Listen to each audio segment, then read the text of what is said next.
Hello everyone, welcome to the Disha Academy. അപ്പോൾ നമ്മുടെ ഹിസ്റ്ററിയിലെ ഒരു ടോപ്പ് 10 ക്വസ്റ്റ്യൻസ് ആണ്. ടോപ്പ് 10 ക്വസ്റ്റ്യൻസ് എന്ന് പറയുമ്പോൾ അതിൻ്റെ റിലേറ്റഡ് ഫാക്ട് ഉൾപ്പെടെയുള്ള ലേറ്റസ്റ്റ് അപ്ഡേറ്റ് ഉൾപ്പെടെയുള്ള ക്വസ്റ്റ്യൻസ് ആണ് നമ്മളിപ്പോൾ എന്ത് ചെയ്യുന്നത് ചെയ്യാനായിട്ട് പോകുന്നത്. അതിപ്പോൾ നിങ്ങളുടെ എക്സാംസ് എല്ലാം അടുക്കാറായിട്ടുണ്ട്. അതായത് CGL, MTS ബാക്കി വരുന്ന എക്സാംസ് ഒക്കെ വൈകാതെ തന്നെ നമ്മുടെ പുറകെ വരുമല്ലേ. അപ്പോൾ അതിനൊക്കെ വേണ്ടിയിട്ടുള്ള ഒരു 10 ക്വസ്റ്റ്യൻസ് നമ്മുടെ ലേറ്റസ്റ്റ് CHSL എക്സാം കഴിഞ്ഞല്ലോ. അപ്പോൾ ആ CHSL എക്സാമിനെ ബേസ് ചെയ്ത് നിൽക്കുന്ന കുറച്ച് ക്വസ്റ്റ്യൻസ്, കാരണം ഈ ഒരു 2024 പാറ്റേൺ അനുസരിച്ച് എങ്ങനെയായിരിക്കും ക്വസ്റ്റ്യൻ വരുന്നു എന്നുള്ളൊരു രീതിയിലേക്ക് ഒരു 10 ക്വസ്റ്റ്യൻ എടുത്തിട്ടുണ്ട്. ആ ഹിസ്റ്ററി എങ്ങനെയാണ് അവർ ചോദിച്ചു വരുന്നത് എന്നുള്ളൊരു കാര്യം പറയാനായിട്ടും അതിൻ്റെ കുറച്ച് ഡീറ്റെയിൽഡ് ആയിട്ടുള്ള നിങ്ങൾക്ക് നോളജ് നിങ്ങൾക്ക് തരാൻ വേണ്ടി തന്നെയാണ് ഇത്ര ഒരു ക്വസ്റ്റ്യൻസ് എടുത്തിരിക്കുന്നത് കേട്ടോ. അപ്പോൾ എന്തായാലും നമുക്ക് വൈകിക്കാതെ ക്ലാസ്സിലേക്ക് കിടക്കാം. Which of the following Indian rulers were defeated by Muhammad Ghazni in his first attack in the year 1001 AD? ഇത് MTS 2023 ചോദിച്ചെങ്കിലും ആ പുള്ളിയെ പറ്റി നമുക്കറിയാമല്ലോ, ഓരോ ക്യാരക്ടേഴ്സിനെ വെച്ചിട്ടായിരിക്കും. ഹിസ്റ്ററി എന്ന് പറയുന്ന ഒരു വാസ്റ്റ് സബ്ജക്റ്റ് ആണ്. നമ്മുടെ ആൻഷ്യൻ ഹിസ്റ്ററി ഉണ്ട്, മിഡീവൽ ഉണ്ട്, അതുപോലെ തന്നെ മോഡേൺ ഇന്ത്യ ഉണ്ട്. എപ്പോഴും ഏതെങ്കിലും നമ്മുടെ ഷിഫ്റ്റ് അനുസരിച്ചിരിക്കും. അത് ചിലപ്പോൾ ഒന്നിലെന്തായിരിക്കും, ആൻഷ്യൻ്റ് ഹിസ്റ്ററി ആയിരിക്കാം കൂടുതൽ, രണ്ടാമത്തേൽ മോഡേൺ ആയിരിക്കാം, അല്ലെങ്കിൽ വേറൊരാൾക്ക് നമ്മുടെ മിഡീവൽ ഇന്ത്യ ആയിരിക്കാം കൂടുതൽ.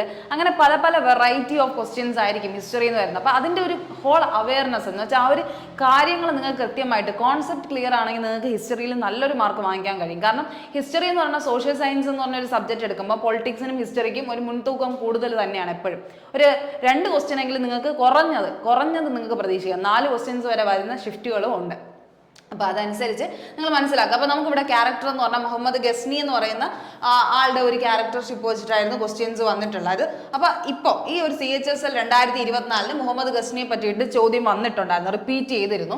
അപ്പോൾ എന്താണ് മുഹമ്മദ് ഗസ്നിയെ പറ്റിയിട്ടുള്ള കാര്യങ്ങൾ? നിങ്ങൾ എപ്പോഴും ക്വസ്റ്റ്യൻസ് അവെയർ ചെയ്യുമ്പോൾ, നിങ്ങളിപ്പോൾ പ്രീവിയസ് ഇയർ ക്വസ്റ്റ്യൻ ചെയ്യുമ്പോൾ ചുമ്മാ ചെയ്ത് പോവാണ്ട് അതിൻ്റെ റിലേറ്റഡ് ഫാക്റ്റും കൂടെ എപ്പോഴും എന്ത് ചെയ്യുക, നോക്കി വെക്കുക. എന്തായാലും അതിൽ നിന്ന് തന്നെ അവർ ടെസ്റ്റ് ചെയ്ത് പിന്നെയും ക്വസ്റ്റ്യൻസ് ചോദിക്കും. അപ്പോൾ ആ ഒരു കാര്യം എപ്പോഴും എന്ത് ചെയ്യുക, വ്യക്തമായി പഠിക്കാൻ ശ്രമിക്കുക. അപ്പൊ മുഹമ്മദ് ഗസ്നി എന്ന് പറയുന്ന ആൾ ആരാണ്?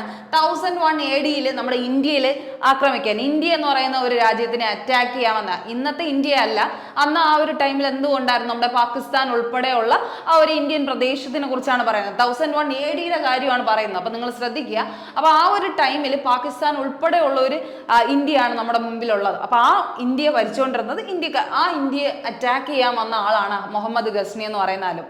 ഓക്കെ, മുഹമ്മദ് ഗസ്നി എന്തിനാണ് ഇന്ത്യയെ അറ്റാക്ക് ചെയ്യാൻ വന്നതെന്ന് ചോദിച്ചാൽ, നല്ല വെൽത്തി ആയിട്ടുള്ള ഒരു നേഷൻ തന്നെയായിരുന്നു അന്ന് ഇന്ത്യ എന്ന് പറയുന്നത്. അപ്പം അത്രയും സ്വർണം, അതുപോലെ തന്നെ ടെമ്പിൾസ് എല്ലാം കൊണ്ട് അലങ്കൃതമായ ഒരു കൺട്രി ആയിരുന്നു ഇന്ത്യ എന്ന് പറഞ്ഞത്. അപ്പോൾ അവിടെ വന്ന് എങ്ങനെയും കൊള്ളയടിക്കണം എന്നുള്ളൊരു ഉദ്ദേശത്തിൽ വന്ന ആളാണ് മുഹമ്മദ് ഗസ്നി. അപ്പോൾ മുഹമ്മദ് ഗസ്നി വന്നിട്ട് എന്താണ് ചെയ്യുന്നത്?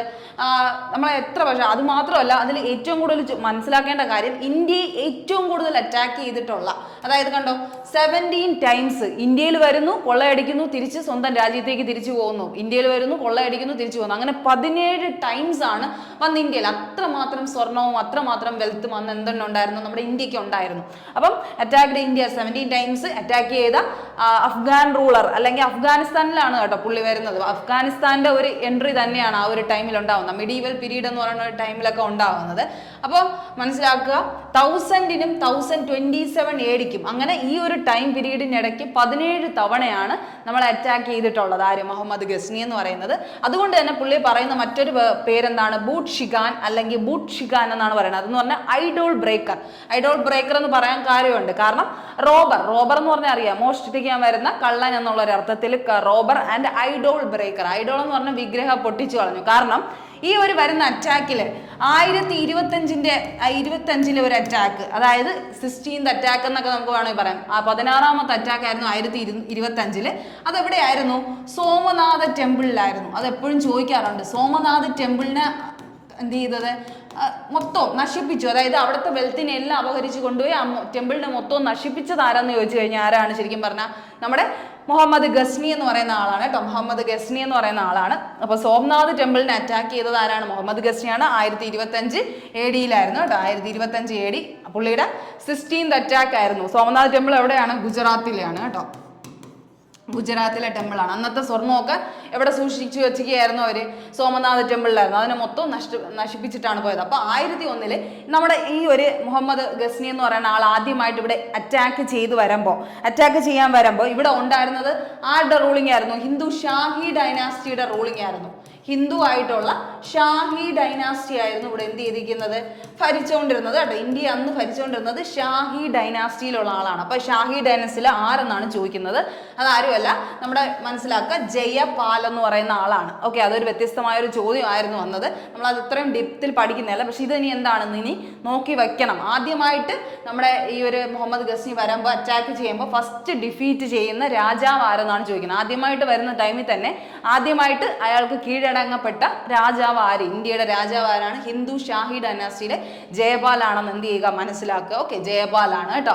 അപ്പൊ ഇതെല്ലാം പാൽ ഡൈനാസ്റ്റി, പാല ഡൈനാസ്റ്റി എന്ന് തോന്നും, പക്ഷെ പാലയല്ല, ഹിന്ദു ഷാഹി ഡൈനാസ്റ്റി എന്നാണ് അവരെ വിളിക്കുന്നത് കേട്ടോ. പാല എന്ന്, ജയപാല എന്നൊക്കെ പറയണമെങ്കിലും അവരെല്ലാം എന്ത് ഡൈനാസ്റ്റിയാണ്, ഷാഹി ഡൈനാസ്റ്റിയിൽ പെടുന്നവരാണെന്ന് മനസ്സിലാക്കുക. അപ്പൊ ജയപാലാണ് എന്ത് ചെയ്യുന്നത്, ആദ്യമായിട്ട് ഗസ്നിയുടെ മുമ്പിൽ തോൽക്കുന്നത്. ഇനി അടുത്ത് വരുന്നത്, in the 11th century under Muhammad Ghazni a small town in Dash became the capital of vast empire of Ghaznavid.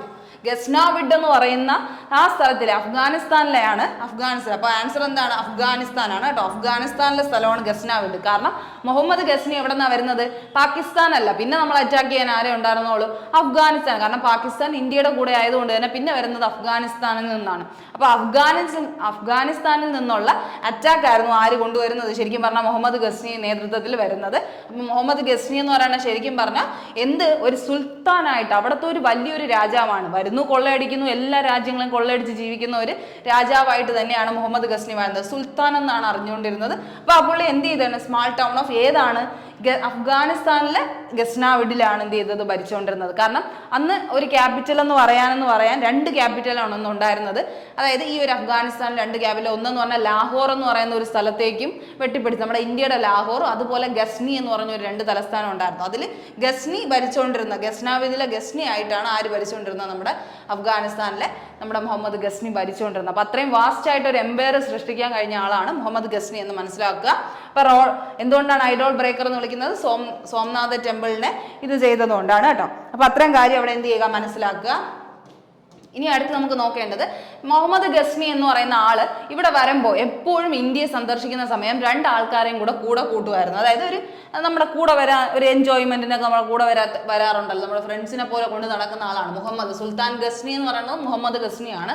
പുള്ളി കൊണ്ടുവരുന്നത് ആരാണ്, ഇത് CHS 2023 ചോദിച്ച ക്വസ്റ്റ്യൻ ആണ്. അപ്പൊ ഇതിൽ വരുന്ന ക്വസ്റ്റ്യൻ്റെ ആൻസർ എന്താണ്, അൽ ബറൂണിയാണ് കേട്ടോ. അൽ ബറൂണി. കാരണം പുള്ളി എവിടെ പോയാലും ഏതൊരു രാജ്യം വെട്ടിപ്പിടിക്കാൻ പോയാലും കൊണ്ടുപോകുന്ന രണ്ട് ആൾക്കാർ, ഒന്ന് അൽ ബറൂണിയും ഒന്നെന്താണ്, ഫിർദൌസിയുമാണ് കേട്ടോ. ഫിർദൌസി പോയറ്റാണ്. ഫിർദൌസി പോയറ്റും അൽ ബറൂണി ഒരു സ്കോളർ പോലെയാണ്, ഒരു ട്രാവലർ, സ്കോളർ എന്നൊക്കെ പറയുന്ന രീതിക്ക് നല്ല പണ്ഡിതനായ ഒരാളെയും കൂടെയാണ് കൊണ്ടുവന്നത്. ഇവരെ രണ്ടുപേരെയും കൊണ്ടാണ് ആര് പോകുന്നത്, നമ്മുടെ മുഹമ്മദ് ഗസ്നി എന്ന് പറയുന്ന ആൾ കൊണ്ടുപോകുന്നത്. അപ്പം ആരാണ് കൊണ്ടുപോകുന്നതെന്ന് ചോദിച്ചു കഴിഞ്ഞാൽ ഈ ഉള്ളതിൽ ആരാണ്, അൽ ബറൂണിയാണ്. അൽ ബറൂണിയുടെ പ്രത്യേകത എന്താണ്, ഫാദർ ഓഫ് ഇൻഡോളജി എന്നൊക്കെ പറയാൻ പറ്റുന്ന, അതായത് ഇന്ത്യക്ക് ആദ്യമായിട്ട് ഇത്രയും പ്രകൃതി സുന്ദരമാണ് ഇന്ത്യ എന്നൊക്കെ വിശേഷിപ്പിച്ച ഒരാളുമാണ്.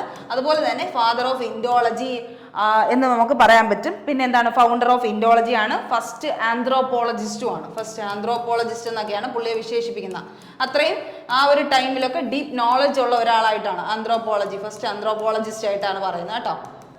അന്നത്തെ കാലത്ത് ആ ഒരു നോളജ് അത്രയും വാസ്റ്റ് ആയിട്ടുണ്ടായിരുന്ന ആളാണ്. പുള്ളിയാണ് എന്ത് ചെയ്തത്, പിന്നെ അൽ ബറൂണിയെ വെച്ച് ചോദിക്കാൻ പറ്റുന്ന മെയിൻ ക്വസ്റ്റ്യൻ എന്താണ്, കിതാബ് ഉൽ ഹിന്ദ്. കിതാബ് ഉൽ ഹിന്ദ് എന്ന് പറഞ്ഞ ബുക്ക് എഴുതിയത് ആരാണ്, കിതാബ് ഉൽ ഹിന്ദ് എന്ന് പറഞ്ഞ ബുക്ക് എഴുതിയത് ആരാണ്, അൽ ബറൂണിയാണ് കേട്ടോ. കിതാബ് ഉൽ ഹിന്ദ് എന്ന് പറയുന്ന ബുക്ക് എഴുതുന്ന ആരാണ്, അൽ ബറൂണിയാണ്. അൽ ബറൂണി അല്ലെങ്കിൽ അൽ ബറൂണി എന്ന് പറയാം. അപ്പൊ എന്താണ്, ഫൗണ്ടർ ഓഫ് ഇൻഡോളജി ആണ്, ഫസ്റ്റ് ആന്ത്രോപോളജിസ്റ്റ് ആണ്. കിതാബുൽ ഹിന്ദ് എന്ന് പറഞ്ഞ ബുക്ക് എഴുതിയതും അൽ ബറൂണി ആണെന്ന് എന്ത് ചെയ്യുക, ആലോചിക്കുക. ഓക്കെ, അത്രയും കാര്യം മനസ്സിലാവുന്നുണ്ടല്ലോ. ഓക്കെ ആണല്ലോ. ഇനി അടുത്ത് അങ്ങനെയാണെങ്കിൽ മാലിക് ജായസി എന്ന് പറയുന്ന ആളെ നമ്മൾ എവിടെയാണ് കേട്ടിട്ടുള്ളത്, മാലിക് ജായസി എന്ന് പറയുന്ന ആളെ, മാലിക് ജായസി എവിടെയായിരുന്നു, നമ്മുടെ പത്മാവത് എന്ന് പറയുന്ന ബുക്ക് എഴുതിയ ആളാണ് മാലിക് ജായസി. മാലിക് മുഹമ്മദ് ബിൻ ജായസി എന്ന് പറയുന്ന ആള്, മാലിക് മുഹമ്മദ് ബിൻ ജായസി ആണ് എന്ത് ചെയ്യുന്നത്, 1540 പത്മാവത് എഴുതുന്നത്. 1540 പത്മാവത് എന്ന് പറഞ്ഞ ബുക്ക് എഴുതുന്നത്. പത്മാവത് എന്ന് പറഞ്ഞാൽ നമ്മൾ ഈ ഇടയ്ക്കൊക്കെ സിനിമയൊക്കെ ഇറങ്ങിയ പത്മാവത് ഉണ്ടല്ലോ, അതെന്ന് പറഞ്ഞാൽ എന്താണ്, അലാവുദ്ദീൻ ഖിൽജിക്ക് പത്മാവതി എന്ന് പറയുന്ന ആളടുത്തുള്ള ഒരു സ്നേഹം, ആ ഒരു ഇതിനെ പറയുന്നത്, അതിൻ്റെ ആ ഒരു കാര്യങ്ങളെ പറ്റി ഡീറ്റെയിൽ ചെയ്യുന്ന ബുക്കാണ് പത്മാവത് എന്ന് പറയുന്ന ബുക്ക് എന്ന് പറയുന്നത്. അത് 1540 മാലിക് ജായസി ആണ് എഴുതിയത്. ആരുടെ പീരീഡ് ആയിരിക്കും, എന്തായിരിക്കും ഇത് ആര് റൂൾ ചെയ്തുകൊണ്ടിരുന്ന ടൈമാണ്? ഷേർഷാ സൂരി ടൈമാണ് കേട്ടോ. ഷേർഷാ സൂരിയുടെ റൈനിങ് ടൈമിലാണ് എന്ത് ചെയ്യുന്നത്? 1540 പത്മാവത് എന്ന് പറഞ്ഞ ബുക്ക് ആര് എഴുതുന്നത്? മാലിക് ജായസി എഴുതുന്നത് കേട്ടോ. മാലിക് മുഹമ്മദ് ബിൻ ജായസി എഴുതുന്നത്. ഓക്കെ, ആ ഒരു കാര്യം എന്ത് ചെയ്യുക, മനസ്സിലാക്കി വെക്കുക. അപ്പോൾ ഷേർഷാ സൂരിയുടെ ടൈമിലായിരുന്നു. സൂരി വംശം ആര് കഴിഞ്ഞിട്ടാണ് വരുന്നത്? നമ്മുടെ ഹുമയൂൺ, അതായത് മുഗൾ ഭരിച്ചുകൊണ്ടിരുന്ന സമയത്ത് ഹുമയൂണിനെ മാറ്റിയിട്ട് ഹുമയൂണിനെ തോപ്പിച്ചിട്ടാണ് ആര് കയറുന്നത്? ഷേർഷാ സൂരി കയറുന്നത്.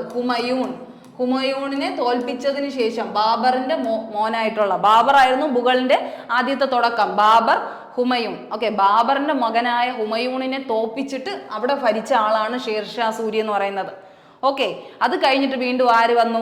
ഷേർഷാ സൂരി പോയതിന് ശേഷം ഹുമയൂൺ തിരിച്ചു വരുന്നു. അതിനുശേഷമാണ് ഹുമയൂണിന്റെ മോനായിട്ടുള്ള അക്ബർ വളരെ വലിയൊരു രാജ്യം തന്നെ, അതായത് ഒരു എംപയർ തന്നെ പണി കഴിപ്പിച്ചെടുക്കുന്നത് ആരാണ്? ശരിക്കും അക്ബറിലൂടെയാണ് മുഗൾ ഡൈനാസ്റ്റി എത്രയും ഒരു ഇതിലേക്ക് എത്തുന്നത്, പവറിലേക്ക് എത്തുന്നത്. അപ്പൊ അത്രയും കാര്യം ആലോചിക്കുക.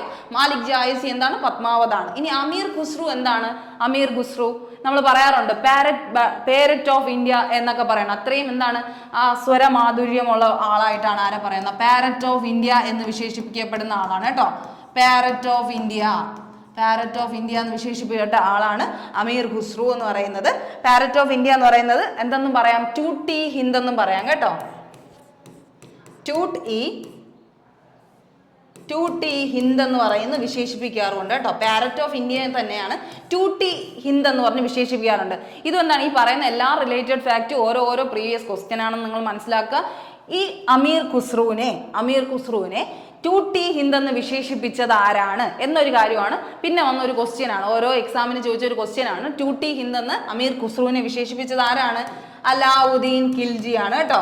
അലാവുദ്ദീൻ ഖിൽജി ആണ്. ഓക്കെ, ഈ അമീർ ഖുസ്രു എന്ന് പറയുന്ന ആൾ എന്താണ്? ഈ ഒരു മുഗൾ ഭരിച്ചിരുന്ന എല്ലാ ടൈമിലും എല്ലാ മുഗൾമാരും ഉണ്ടല്ലോ, ബാബർ, ഹുമയൂൺ, അക്ബർ, ജഹാംഗീർ, അതുപോലെ നമ്മുടെ ഷാജഹാൻ, ഇവരെല്ലാം ഭരിച്ചുകൊണ്ടിരുന്ന സമയത്ത് ഉണ്ടായിരുന്ന ഒരേ ഒരു പോയറ്റ്, അതായത് ആ ഒരു ടൈം പീരീഡിൽ, മുഗളിന്റെ ടൈം പീരീഡിൽ കാണപ്പെട്ട ഒരു പോയറ്റ് ആണ് ശരിക്കും പറഞ്ഞ അമീർ ഖുസ്രു എന്ന് പറയുന്ന ആള് കേട്ടോ. ആ ഒരു ടൈമിലാണ് കാണുന്നത്, മുഗളിന്റെ പീരീഡ്. ഓക്കെ, അമീർ ഖുസ്രു മെഡീവൽ ഇന്ത്യ ടൈമിലാണ് കേട്ടോ, പോയറ്റാണ്. പാരറ്റ് ഓഫ് ഇന്ത്യ എന്ന് വിശേഷിപ്പിക്കപ്പെടുന്നത് ടൂട്ട് ഇ ഹിന്ദ് എന്നാണ് വിശേഷിപ്പെട്ടത്. അലാവുദ്ദീൻ ഖിൽജിയാണ് വിശേഷിക്കപ്പെട്ടത് കേട്ടോ. ഇനി അടുത്ത് അൽബറൂണിയുടെ കാര്യം പറഞ്ഞു. അതുപോലെ തന്നെ എന്താണ്? ബാണഭട്ട എവിടത്തെയാണ്? ബാണഭട്ട ഏത് കോർട്ടിലെ പോയിട്ടാണ്? ഹർഷവർദ്ധനന്റെ കോർട്ടിലെ പോയിട്ടാണ് കേട്ടോ. ബാണഭട്ട എന്ന് പറയുന്നത് ഹർഷവർദ്ധന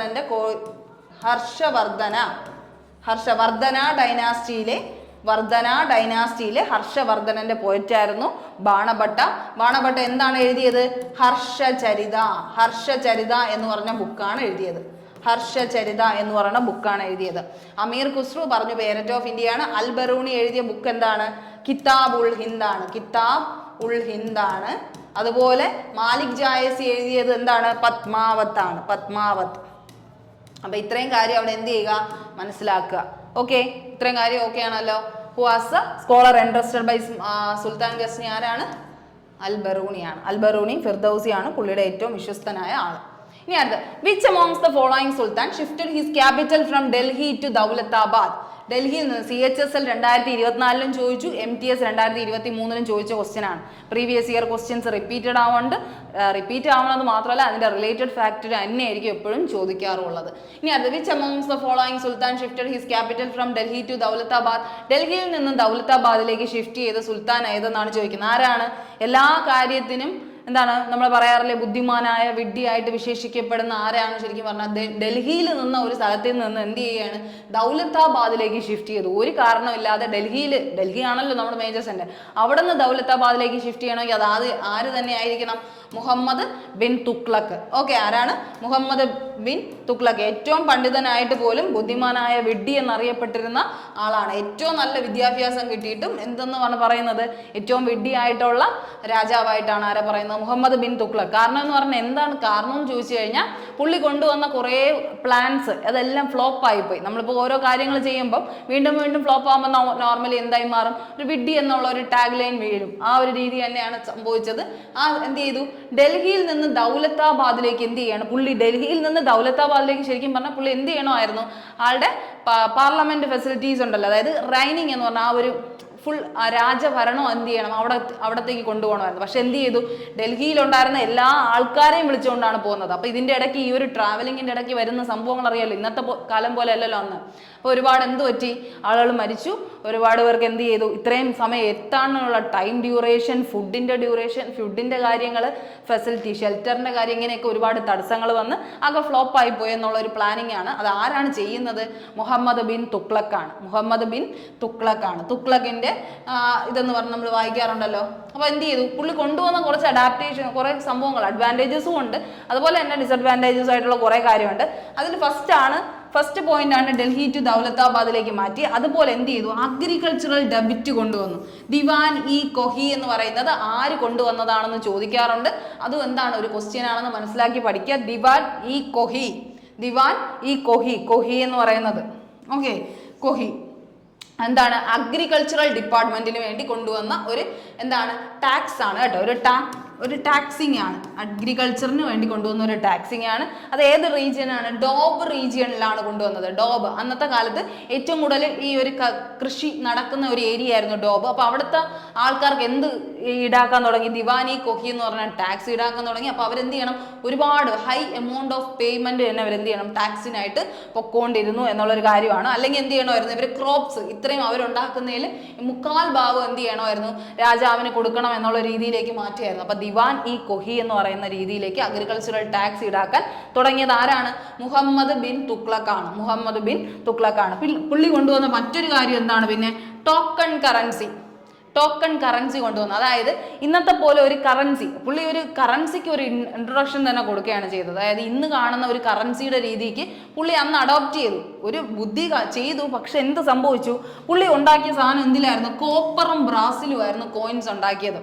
ഓക്കെ, കോപ്പറിലും ബ്രാസിലുമാണ്. ഇപ്പം നമ്മൾ എന്താണ്, കോപ്പറും ബ്രാസും എന്ന് പറഞ്ഞാൽ അന്നത്തെ കാലത്തൊക്കെ എന്താണ്, ഭയങ്കരമായിട്ട് ലഭ്യമായിട്ടുള്ള ഒരു സാധനമാണ്. ഈവൻ പാവപ്പെട്ടവർക്ക് പോലും എന്ത് ചെയ്യാൻ പറ്റുമായിരുന്നു ആ സമയത്ത്, ഈ കോപ്പറും ബ്രാസിലും ഉണ്ടാക്കുന്നുണ്ട്. അവർക്ക് സ്വന്തമായിട്ട് എന്ത് ചെയ്തു, അവർ വീട്ടിൽ ഇരുന്ന് എന്ത് ചെയ്യാൻ പറ്റി, കോയിൻസ് ഉണ്ടാക്കാൻ തുടങ്ങി. അങ്ങനെ കോയിൻസ് ഉണ്ടാക്കി എന്ത് ചെയ്തു, ആ മാർക്കറ്റിൽ അത്ര എന്ത് വന്നു, ഓവറായിട്ടും എന്ത് തന്നെ ഉണ്ടായി, ഫേക്ക് കറൻസി എന്ന് പറയുമല്ലോ, കള്ളനോട്ട് എന്നുള്ള രീതിയിലേക്ക് മാറി. അപ്പം അങ്ങനെ വന്നപ്പോൾ എന്ത് സംഭവിച്ചു, ഈ കള്ളനോട്ടൊക്കെ എന്ത് ചെയ്യും, അവസാനം രാജകൊട്ടാരത്തിൽ തന്നെ എന്ത് ചെയ്തു, അവർ ഡിപ്പോസിറ്റ് ചെയ്യേണ്ട ആവശ്യം വന്നു. കാരണം ഈ ടാക്സ് ഒക്കെ കൊടുക്കണമെന്ന് പറഞ്ഞപ്പോൾ എന്ത് ചെയ്തു, ഈ കള്ള കറൻസി കൊടുത്ത് അങ്ങനെ ആകെ എന്ത് ചെയ്തു, ഒരു കൊട്ടാരം മൊത്തം എന്തായി മാറി, ചെമ്പ് നാണയം എന്നുള്ള രീതിയിലേക്ക് മാറിയ ഒരു അവസ്ഥയായിരുന്നു. അങ്ങനെ ഒരു ഫെയിൽഡ് ആയിരുന്നു ആ ഒരു പ്ലാൻ എന്ന് പറയുന്നത്. ടോക്കൺ കറൻസി പ്ലാൻ മൊത്തത്തിൽ ഫെയിലാവാൻ കാരണം കോപ്പറും ബ്രാസും അന്ന് എന്തായിരുന്നു, ഏറ്റവും ലഭ്യമായിട്ടുള്ള ഒരു മെറ്റലായിരുന്നു. അപ്പോൾ അതെന്ത് ചെയ്തു, ഈവൻ പാവപ്പെട്ടവർക്ക് പോലും ഉണ്ടാക്കാൻ പറ്റുന്ന രീതിയിലേക്ക് കറൻസി ഒരു ഫാക്ടറി എന്ത് ചെയ്തു, വീട്ടിൽ പോലും ഉണ്ടാക്കുന്ന രീതിയിലേക്ക് മാറ്റി. അതൊരു കാര്യമാണ് ആലോചിക്കേണ്ടത്. അപ്പോൾ ഈ ഒരു ഇൻട്രൊഡക്ഷനും പിന്നെ അതുപോലെ തന്നെ ഡൽഹി ടു ദൗലത്താബാദ്. ഈ ദൗലത്താബാദ് എന്ന് പറയുന്നത് ആദ്യം എന്തായിരുന്നു, ഡൽഹിയിൽ നിന്ന് ദൗലത്താബാദിന്റെ ആദ്യത്തെ പേര് ദേവഗിരി എന്നായിരുന്നു കേട്ടോ. ഡൽഹി ടു ദേവഗിരിയിലേക്ക് ഷിഫ്റ്റ് ചെയ്തു എന്ന് പറഞ്ഞാലും കറക്റ്റ് ആണ്. ഡൽഹി ടു ദേവഗിരി അല്ലെങ്കിൽ അതെന്തായിട്ട് മാറി, ദൗലത്താബാദ് എന്ന് ഇപ്പോൾ എന്ത് ചെയ്യുന്നത് പറയുന്നുണ്ട്. ഡൽഹി ടു ദേവഗിരി എന്ന് ചോദിച്ചാലും ഡൽഹി ടു ദൗലത്താബാദ് എന്ന് ചോദിച്ചാലും ആര് തന്നെയാണ്, മുഹമ്മദ് ബിൻ തുഗ്ലക്കാണ്. ഇനി അടുത്ത് ആലോചിക്കേണ്ട കാര്യം, ഈ ഒരു ടൈമിൽ ആരുടെ ടൈമിലാണ്, ഏത് റൂളറിൻ്റെ അല്ലെങ്കിൽ ഏത് കിങ്ങിൻ്റെ കീഴിലാണ്, റൈൻ ടൈമിലാണ് ഇബൻ ബത്തൂത്ത എന്ന് പറയുന്ന ഒരു ട്രാവലറാണ് കേട്ടോ, മൊറോക്കോ ട്രാവലറാണ്. ഈ കാണുന്നുണ്ട് മൊറോക്കോ ട്രാവലർ ഇബൻ ബത്തൂത്ത. ആ ഒരാള് ഏത് റൂളറിന്റെ ടൈമിലാണ് നമ്മുടെ ഇന്ത്യ സന്ദർശിച്ചതെന്ന് ചോദിക്കും. അതുപോലെ തന്നെ ചോദിച്ചിട്ടുള്ള ക്വസ്റ്റ്യൻ ആണ്. അപ്പോൾ ചോദിച്ചിട്ടുള്ള പോയിന്റ് മാത്രമേ ഞാൻ പറയുന്നുള്ളൂ. Moroccan traveller Ibn Battuta visit India in 14th century. ഇതുപോലും ചോദിച്ചിട്ടുണ്ട്, ഏത് സെഞ്ചുറിയിലാണ് വിസിറ്റ് ചെയ്തത്. 14th centuryയിലാണ് ഇബൻ ബത്തൂത്ത മൊറോക്കൻ ട്രാവലർ ആണ്. അതുപോലെ തന്നെ ആരുടെ കോർട്ടാണ് സന്ദർശിച്ചത്, മുഹമ്മദ് ബിൻ തുഗ്ലക്കിന്റെ കോർട്ടാണ് സന്ദർശിച്ചത്. അതുപോലെ തന്നെ മനസ്സിലാക്കേണ്ട ഒരു കാര്യമാണ്, ഇബൻ ബത്തൂത്ത എന്ത് ചെയ്തു, അവിടുത്തെ ചീഫായിട്ട് നിയമിക്കുകയും ചെയ്തു. ആര്, മുഹമ്മദ് ബിൻ തുഗ്ലക്ക്. അന്ന് ഉണ്ടായിരുന്ന ഈ ഒരു സ്കോളറിനെ അവിടെ പിടിച്ച് എന്ത് ചെയ്തു, അവിടുത്തെ ഒരു ചീഫ് ജഡ്ജായിട്ടൊക്കെ എന്ത് ചെയ്തു, അപ്പോയിന്റ് പോലും ചെയ്തു. ചീഫ് ജഡ്ജായിട്ട് സ്വന്തം കോർട്ടിൽ അപ്പോയിന്റ് ചെയ്തു. ചീഫായിട്ടുള്ള ഒരാളായിട്ട് ഇബൻ ബത്തൂത്തയെ മുഹമ്മദ് ബിൻ തുഗ്ലക്ക് സ്വന്തം കോർട്ടിൽ നിയമിക്കുകയാണ് ചെയ്തത്. അപ്പൊ ഇത്രയും കാര്യങ്ങൾ ആര് ചെയ്തിട്ടുണ്ടായിരുന്നു, മുഹമ്മദ് ബിൻ തുഗ്ലക്ക് ചെയ്തിട്ടുണ്ടായിരുന്നു. പിന്നെ എന്താണ്, പുള്ളിയുടെ ഇബൻ ബത്തൂത്തയുടെ ട്രാവൽ ബുക്കിനെ പറയുന്ന പേരാണ് റിഹ്ല. ഓക്കെ, റഹില എന്ന് പറയുന്ന ബുക്കാണ് പുള്ളി എന്ത് ചെയ്തത്, ട്രാവൽ ബുക്കായിട്ട് ഇറക്കിയത്. ഇന്ത്യയെ കുറിച്ചൊക്കെ പറഞ്ഞിട്ടുള്ള പഠനവും അങ്ങനത്തെ കുറെ. ബത്തൂത്ത, ഇബൻ ബത്തൂത്ത, റഹില. ഓക്കെ, ഇത്രയും കാര്യം ആലോചിക്കുക. ഇത്രയും കാര്യം അതിൽ മുഹമ്മദ് ബിൻ തുഗ്ലക്കിനെ പറ്റി ആലോചിക്കുക. ഓക്കെ, ഇത്രയും കാര്യം ആലോചിക്കുക. ഇനി അടുത്ത് മനസ്സിലാക്കേണ്ട ഒരു കാര്യം ഇവിടെ ചോദിച്ചിട്ടില്ലേ, ടിമൂർ ഇൻവേഷൻ ഇൻ ഇന്ത്യ.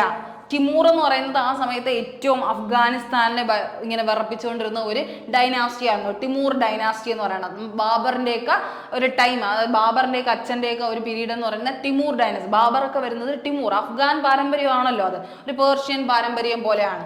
ആ ഒരു സംഭവമാണ് പറയുന്നത്. അപ്പൊ ടിമൂർ ഇൻവേഷൻ ചെയ്യുന്ന ടൈം എപ്പോഴാണ് കേട്ടോ, നമ്മുടെ ശരിക്കും പറഞ്ഞാൽ നസറുദ്ദീൻ മുഹമ്മദ് ഷാ തുഗ്ലക്ക്. ഈ ഒരു പേര് ശ്രദ്ധിക്കണം, നസറുദ്ദീൻ മുഹമ്മദ് അല്ല, മഹ്മൂദ് ഷാ എന്നാണ് പറയുന്നത് കേട്ടോ. മുഹമ്മദ് എന്ന് പറയുന്ന ഒരാളും കൂടെ ഇതിന്റെ പ്രീവിയസ് ആയിട്ട് ഭരിച്ചിരുന്നു. അപ്പോൾ അത് ആലോചിക്കുക, നസറുദ്ദീൻ മുഹമ്മദ് ഷാ തുഗ്ലക്ക് ആണ് എന്ത് ചെയ്യുന്നത്, ടിമൂർ, അതായത് ടിമൂർ എന്ന് പറയുന്ന ഇത്രയും വിറപ്പിക്കുന്ന ഈ ഒരു ഫൈറ്റർ അല്ലെങ്കിൽ അറ്റാക്കർ ഇന്ത്യയിൽ വരുന്ന സമയത്ത് ആരാണ് ഭരിച്ചുകൊണ്ടിരുന്നതെന്ന് ചോദിച്ചു കഴിഞ്ഞാൽ ആരാണ് ആൻസർ, നസറുദ്ദീൻ മുഹമ്മദ് ഷാ തുഗ്ലക്ക് ആണ് കേട്ടോ, നസറുദ്ദീൻ മുഹമ്മദ് ഷാ. അതുപോലെ തന്നെ ചോദിക്കാറുണ്ട്, ടിമൂർ ഇൻവേഷൻ നടത്തുന്ന സമയത്ത്, ഇൻവേഷൻ എന്ന് പറഞ്ഞാൽ ഇന്ത്യ അറ്റാക്ക് ചെയ്യുക അല്ലെങ്കിൽ ഇന്ത്യയെ സന്ദർശിക്കുക എന്നൊക്കെ ഉള്ള ഒരു മീനിങ് ആണ്. ഇന്ത്യ ഇൻവേഡ് ചെയ്യുകയാണ്, അതും കൂടെ കീഴടക്കാൻ വേണ്ടി. അപ്പൊ ടിമൂർ ഇൻവേഷൻ ചെയ്യുന്ന സമയത്ത് ഇന്ത്യ ഭരിച്ചുകൊണ്ടിരുന്ന രാജവംശം ഏതെന്ന് ചോദിച്ചാൽ ആരാണ്, തുഗ്ലക്കുകളാണ് കേട്ടോ, തുഗ്ലക്ക് രാജവംശമാണ്. തുഗ്ലക്ക് രാജവംശത്തിന്റെ സമയത്തായിരുന്നു എന്ത് ചെയ്യുന്നത്, ഇവരിവിടെ എത്തുന്ന കാര്യം മനസ്സിലാക്കുക. ഓക്കെ, അത്രയും കാര്യം അവിടെ എന്ത് ചെയ്യുക, മനസ്സിലാക്കുക. ഇനി അടുത്ത്, അപ്പൊ നസറുദ്ദീൻ മുഹമ്മദ് ഷായെ പറ്റി അതാണ് പറയാനുള്ളത്. മുഹമ്മദ് ഷാ തുഗ്ലക്കിനെ പറ്റി, ടിമൂർ ഇൻവേഷൻ ചെയ്യുന്ന സമയത്ത് ഉണ്ടായിരുന്ന രാജാവാണിത്. ഇനി അടുത്ത് നമുക്ക് അറിയേണ്ടത് കാസി മാലിക് എന്ന് പറയുന്ന ആര്. കാസി മാലിക് ആണ് ഇതിന്റെ ഫൗണ്ടർ, തുഗ്ലക്ക് വംശത്തിന്റെ ഫൗണ്ടർ കാസി മാലിക് എന്നാണ് പറയുന്നത് കേട്ടോ. കാസി മാലിക് എന്താ പിന്നെ പേര് മാറ്റിയത്, ഗിയാസുദ്ദീൻ തുഗ്ലക്ക് എന്ന പേര് മാറ്റുകയാണ് ചെയ്തത്. ഗിയാസുദ്ദീൻ തുഗ്ലക്ക്. ഓക്കെ, ഗിയാസുദ്ദീൻ തുഗ്ലക്ക് എന്നാണ് പുള്ളിയുടെ പേര്. ഗിയാസുദ്ദീൻ തുഗ്ലക്ക് എന്നറിയപ്പെട്ടു. പുള്ളിയാണ് എന്തോന്ന്, ഫൗണ്ടർ ഓഫ് തുഗ്ലക്ക് ഡൈനാസ്റ്റി ആണ് ആരെന്ന് പറയുന്നത്, ഗിയാസുദ്ദീൻ തുഗ്ലക്ക്. കാസി മാലിക് ആണ് ഫൗണ്ടർ ഓഫ് എന്തെന്ന് പറയുന്നത്, തുഗ്ലക്ക് വംശം ഉണ്ടാക്കിയെടുക്കുന്നത് ഗാസി മാലിക് ആണ്. പുള്ളിയുടെ യഥാർത്ഥ പേര് പിന്നെ എന്താക്കി മാറ്റിയാണ് ആള്, ഖിയാസുദ്ദീൻ തുഗ്ലക്ക്. അപ്പൊ ആദ്യം ഭരിക്കുന്ന ആരാണ്, ഖിയാസുദ്ദീൻ തുഗ്ലക്ക് ആണെന്നുള്ളൊരു കാര്യം ഖിയാസുദ്ദീൻ തുഗ്ലക്ക് ആണെന്ന കാര്യം ആലോചിക്കുക.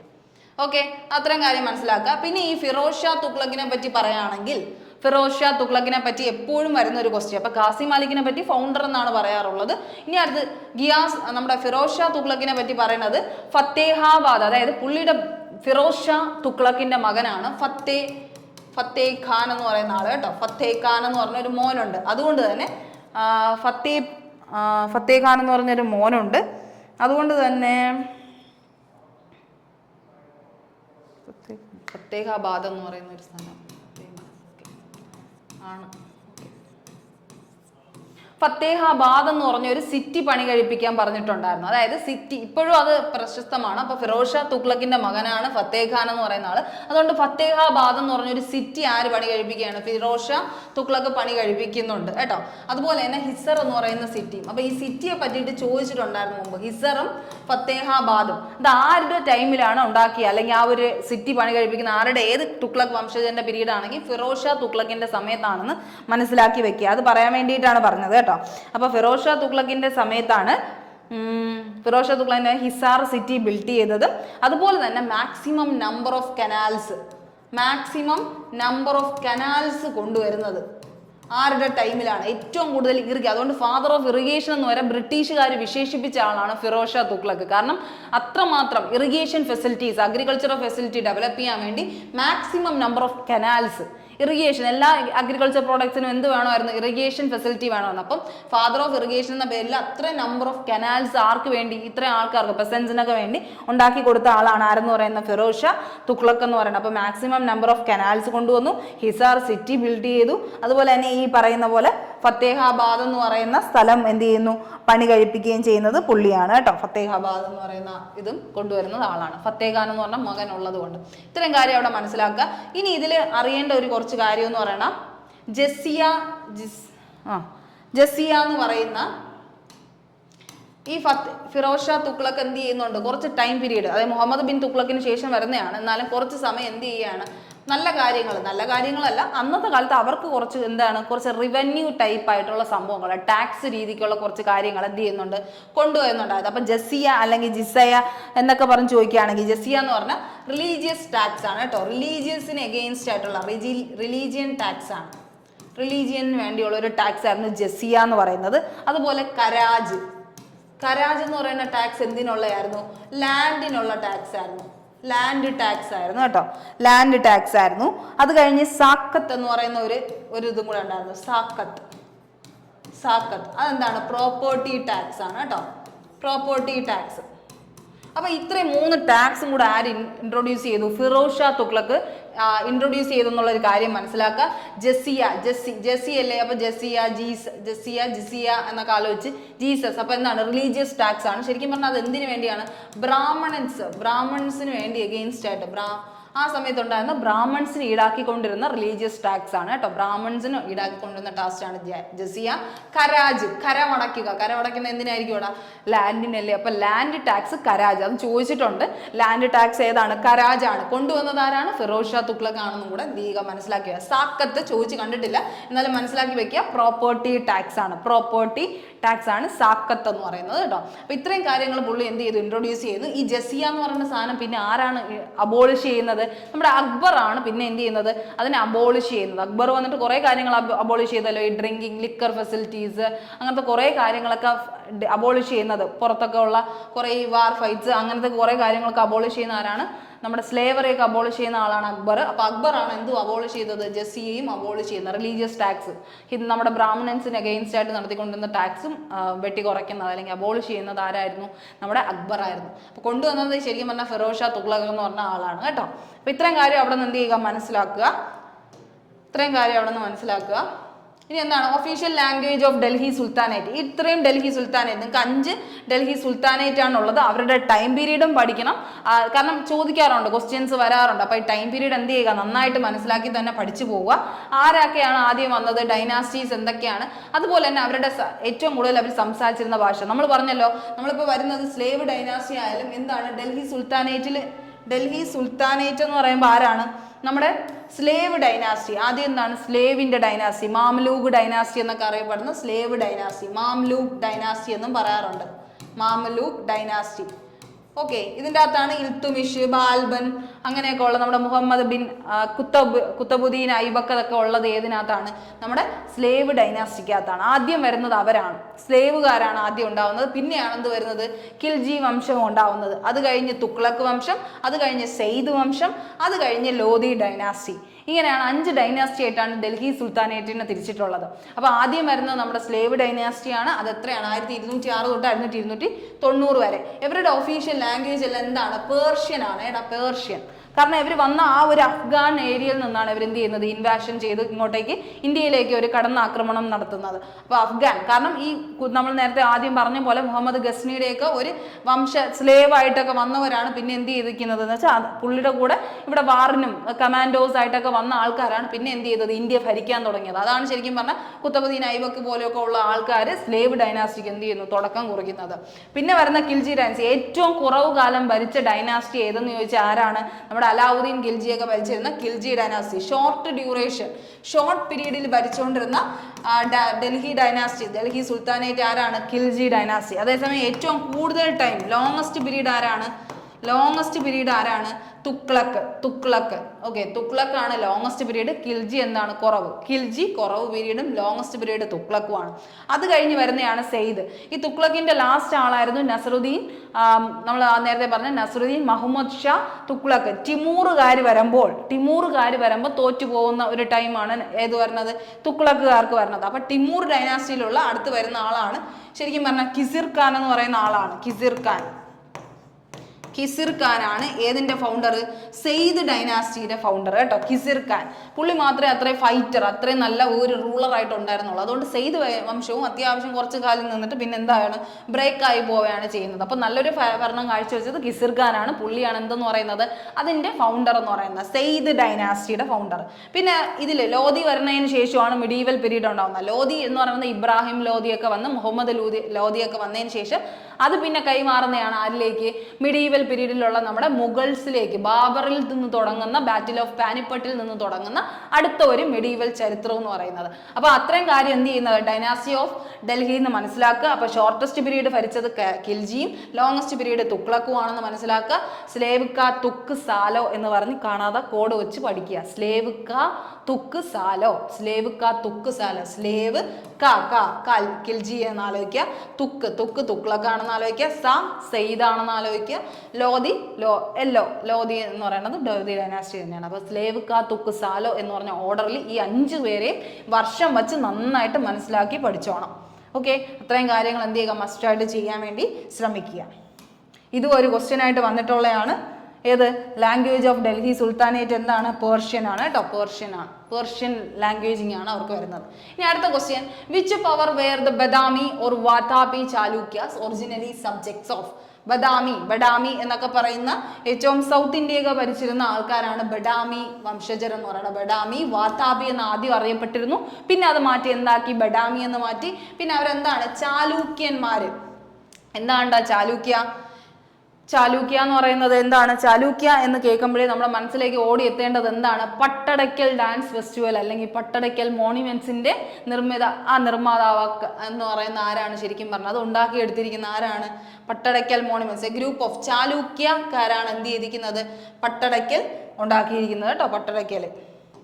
പട്ടടയ്ക്കൽ മോണുമെന്റ്സ് എന്നൊക്കെ പറയാം. അപ്പൊ അതിലേക്ക് നമുക്ക് വരാം. എന്തായാലും ബഡാമി എന്ന് പറയുന്നത് ചാലൂക്യയുടെ ക്യാപിറ്റൽ ആയിരുന്നു. ചാലൂക്യയുടെ ക്യാപിറ്റലാണ് ബഡാമി എന്ന് പറയുന്നത്. ചാലൂക്യയുടെ ക്യാപിറ്റലാണ് ബഡാമി ആദ്യകാലത്ത് വാതാപി എന്നാണ് അറിയപ്പെട്ടിരുന്നത്. ഓക്കെ, അപ്പൊ ഇതെന്താണ്? CHS 2024 ചോദിച്ച ക്വസ്റ്റ്യൻ ആണ്. ചാലൂക്യയുടെ ഈ പവർ ഏതൊക്കെ സബ്ജക്ട്സ് ആണ് ചാലൂക്യയുടെ ഉൾപ്പെടുത്തിയിരിക്കുന്നത് എന്നുള്ളൊരു കാര്യമാണ് ചോദിച്ചത്. അപ്പൊ നമ്മൾ ഓപ്ഷനിൽ നിന്നെങ്കിലും നമുക്ക് എലിമിനേറ്റ് ചെയ്ത് കളയാൻ പറ്റണമായിരുന്നു. ഇപ്പൊ ഇവിടെ നോക്കിയേ, ഈ കഴിഞ്ഞ സീറ്റ്സ് തന്നെ ചോദിച്ചാണ് കേട്ടോ. അപ്പൊ ഹൊയ്സാല ഉണ്ടായിരുന്നു, പല്ലവ ഉണ്ടായിരുന്നു, പാണ്ഡ്യ ഉണ്ടായിരുന്നു, കടമ്പാസ് ഉണ്ടായിരുന്നു. നമ്മൾ നോർമലി കേട്ട് പരിചയമുള്ളവരാണ് അല്ലേ? ഹൊയ്സാലാസിനെ കുറിച്ച് കേൾക്കാറുണ്ട്, പല്ലവയെ കുറിച്ച് കേട്ടിട്ടുണ്ട്, പാണ്ഡവ എന്ന് പറയുന്ന ഒരു മേജർ ഡൈനാസ്റ്റി തന്നെയാണ്.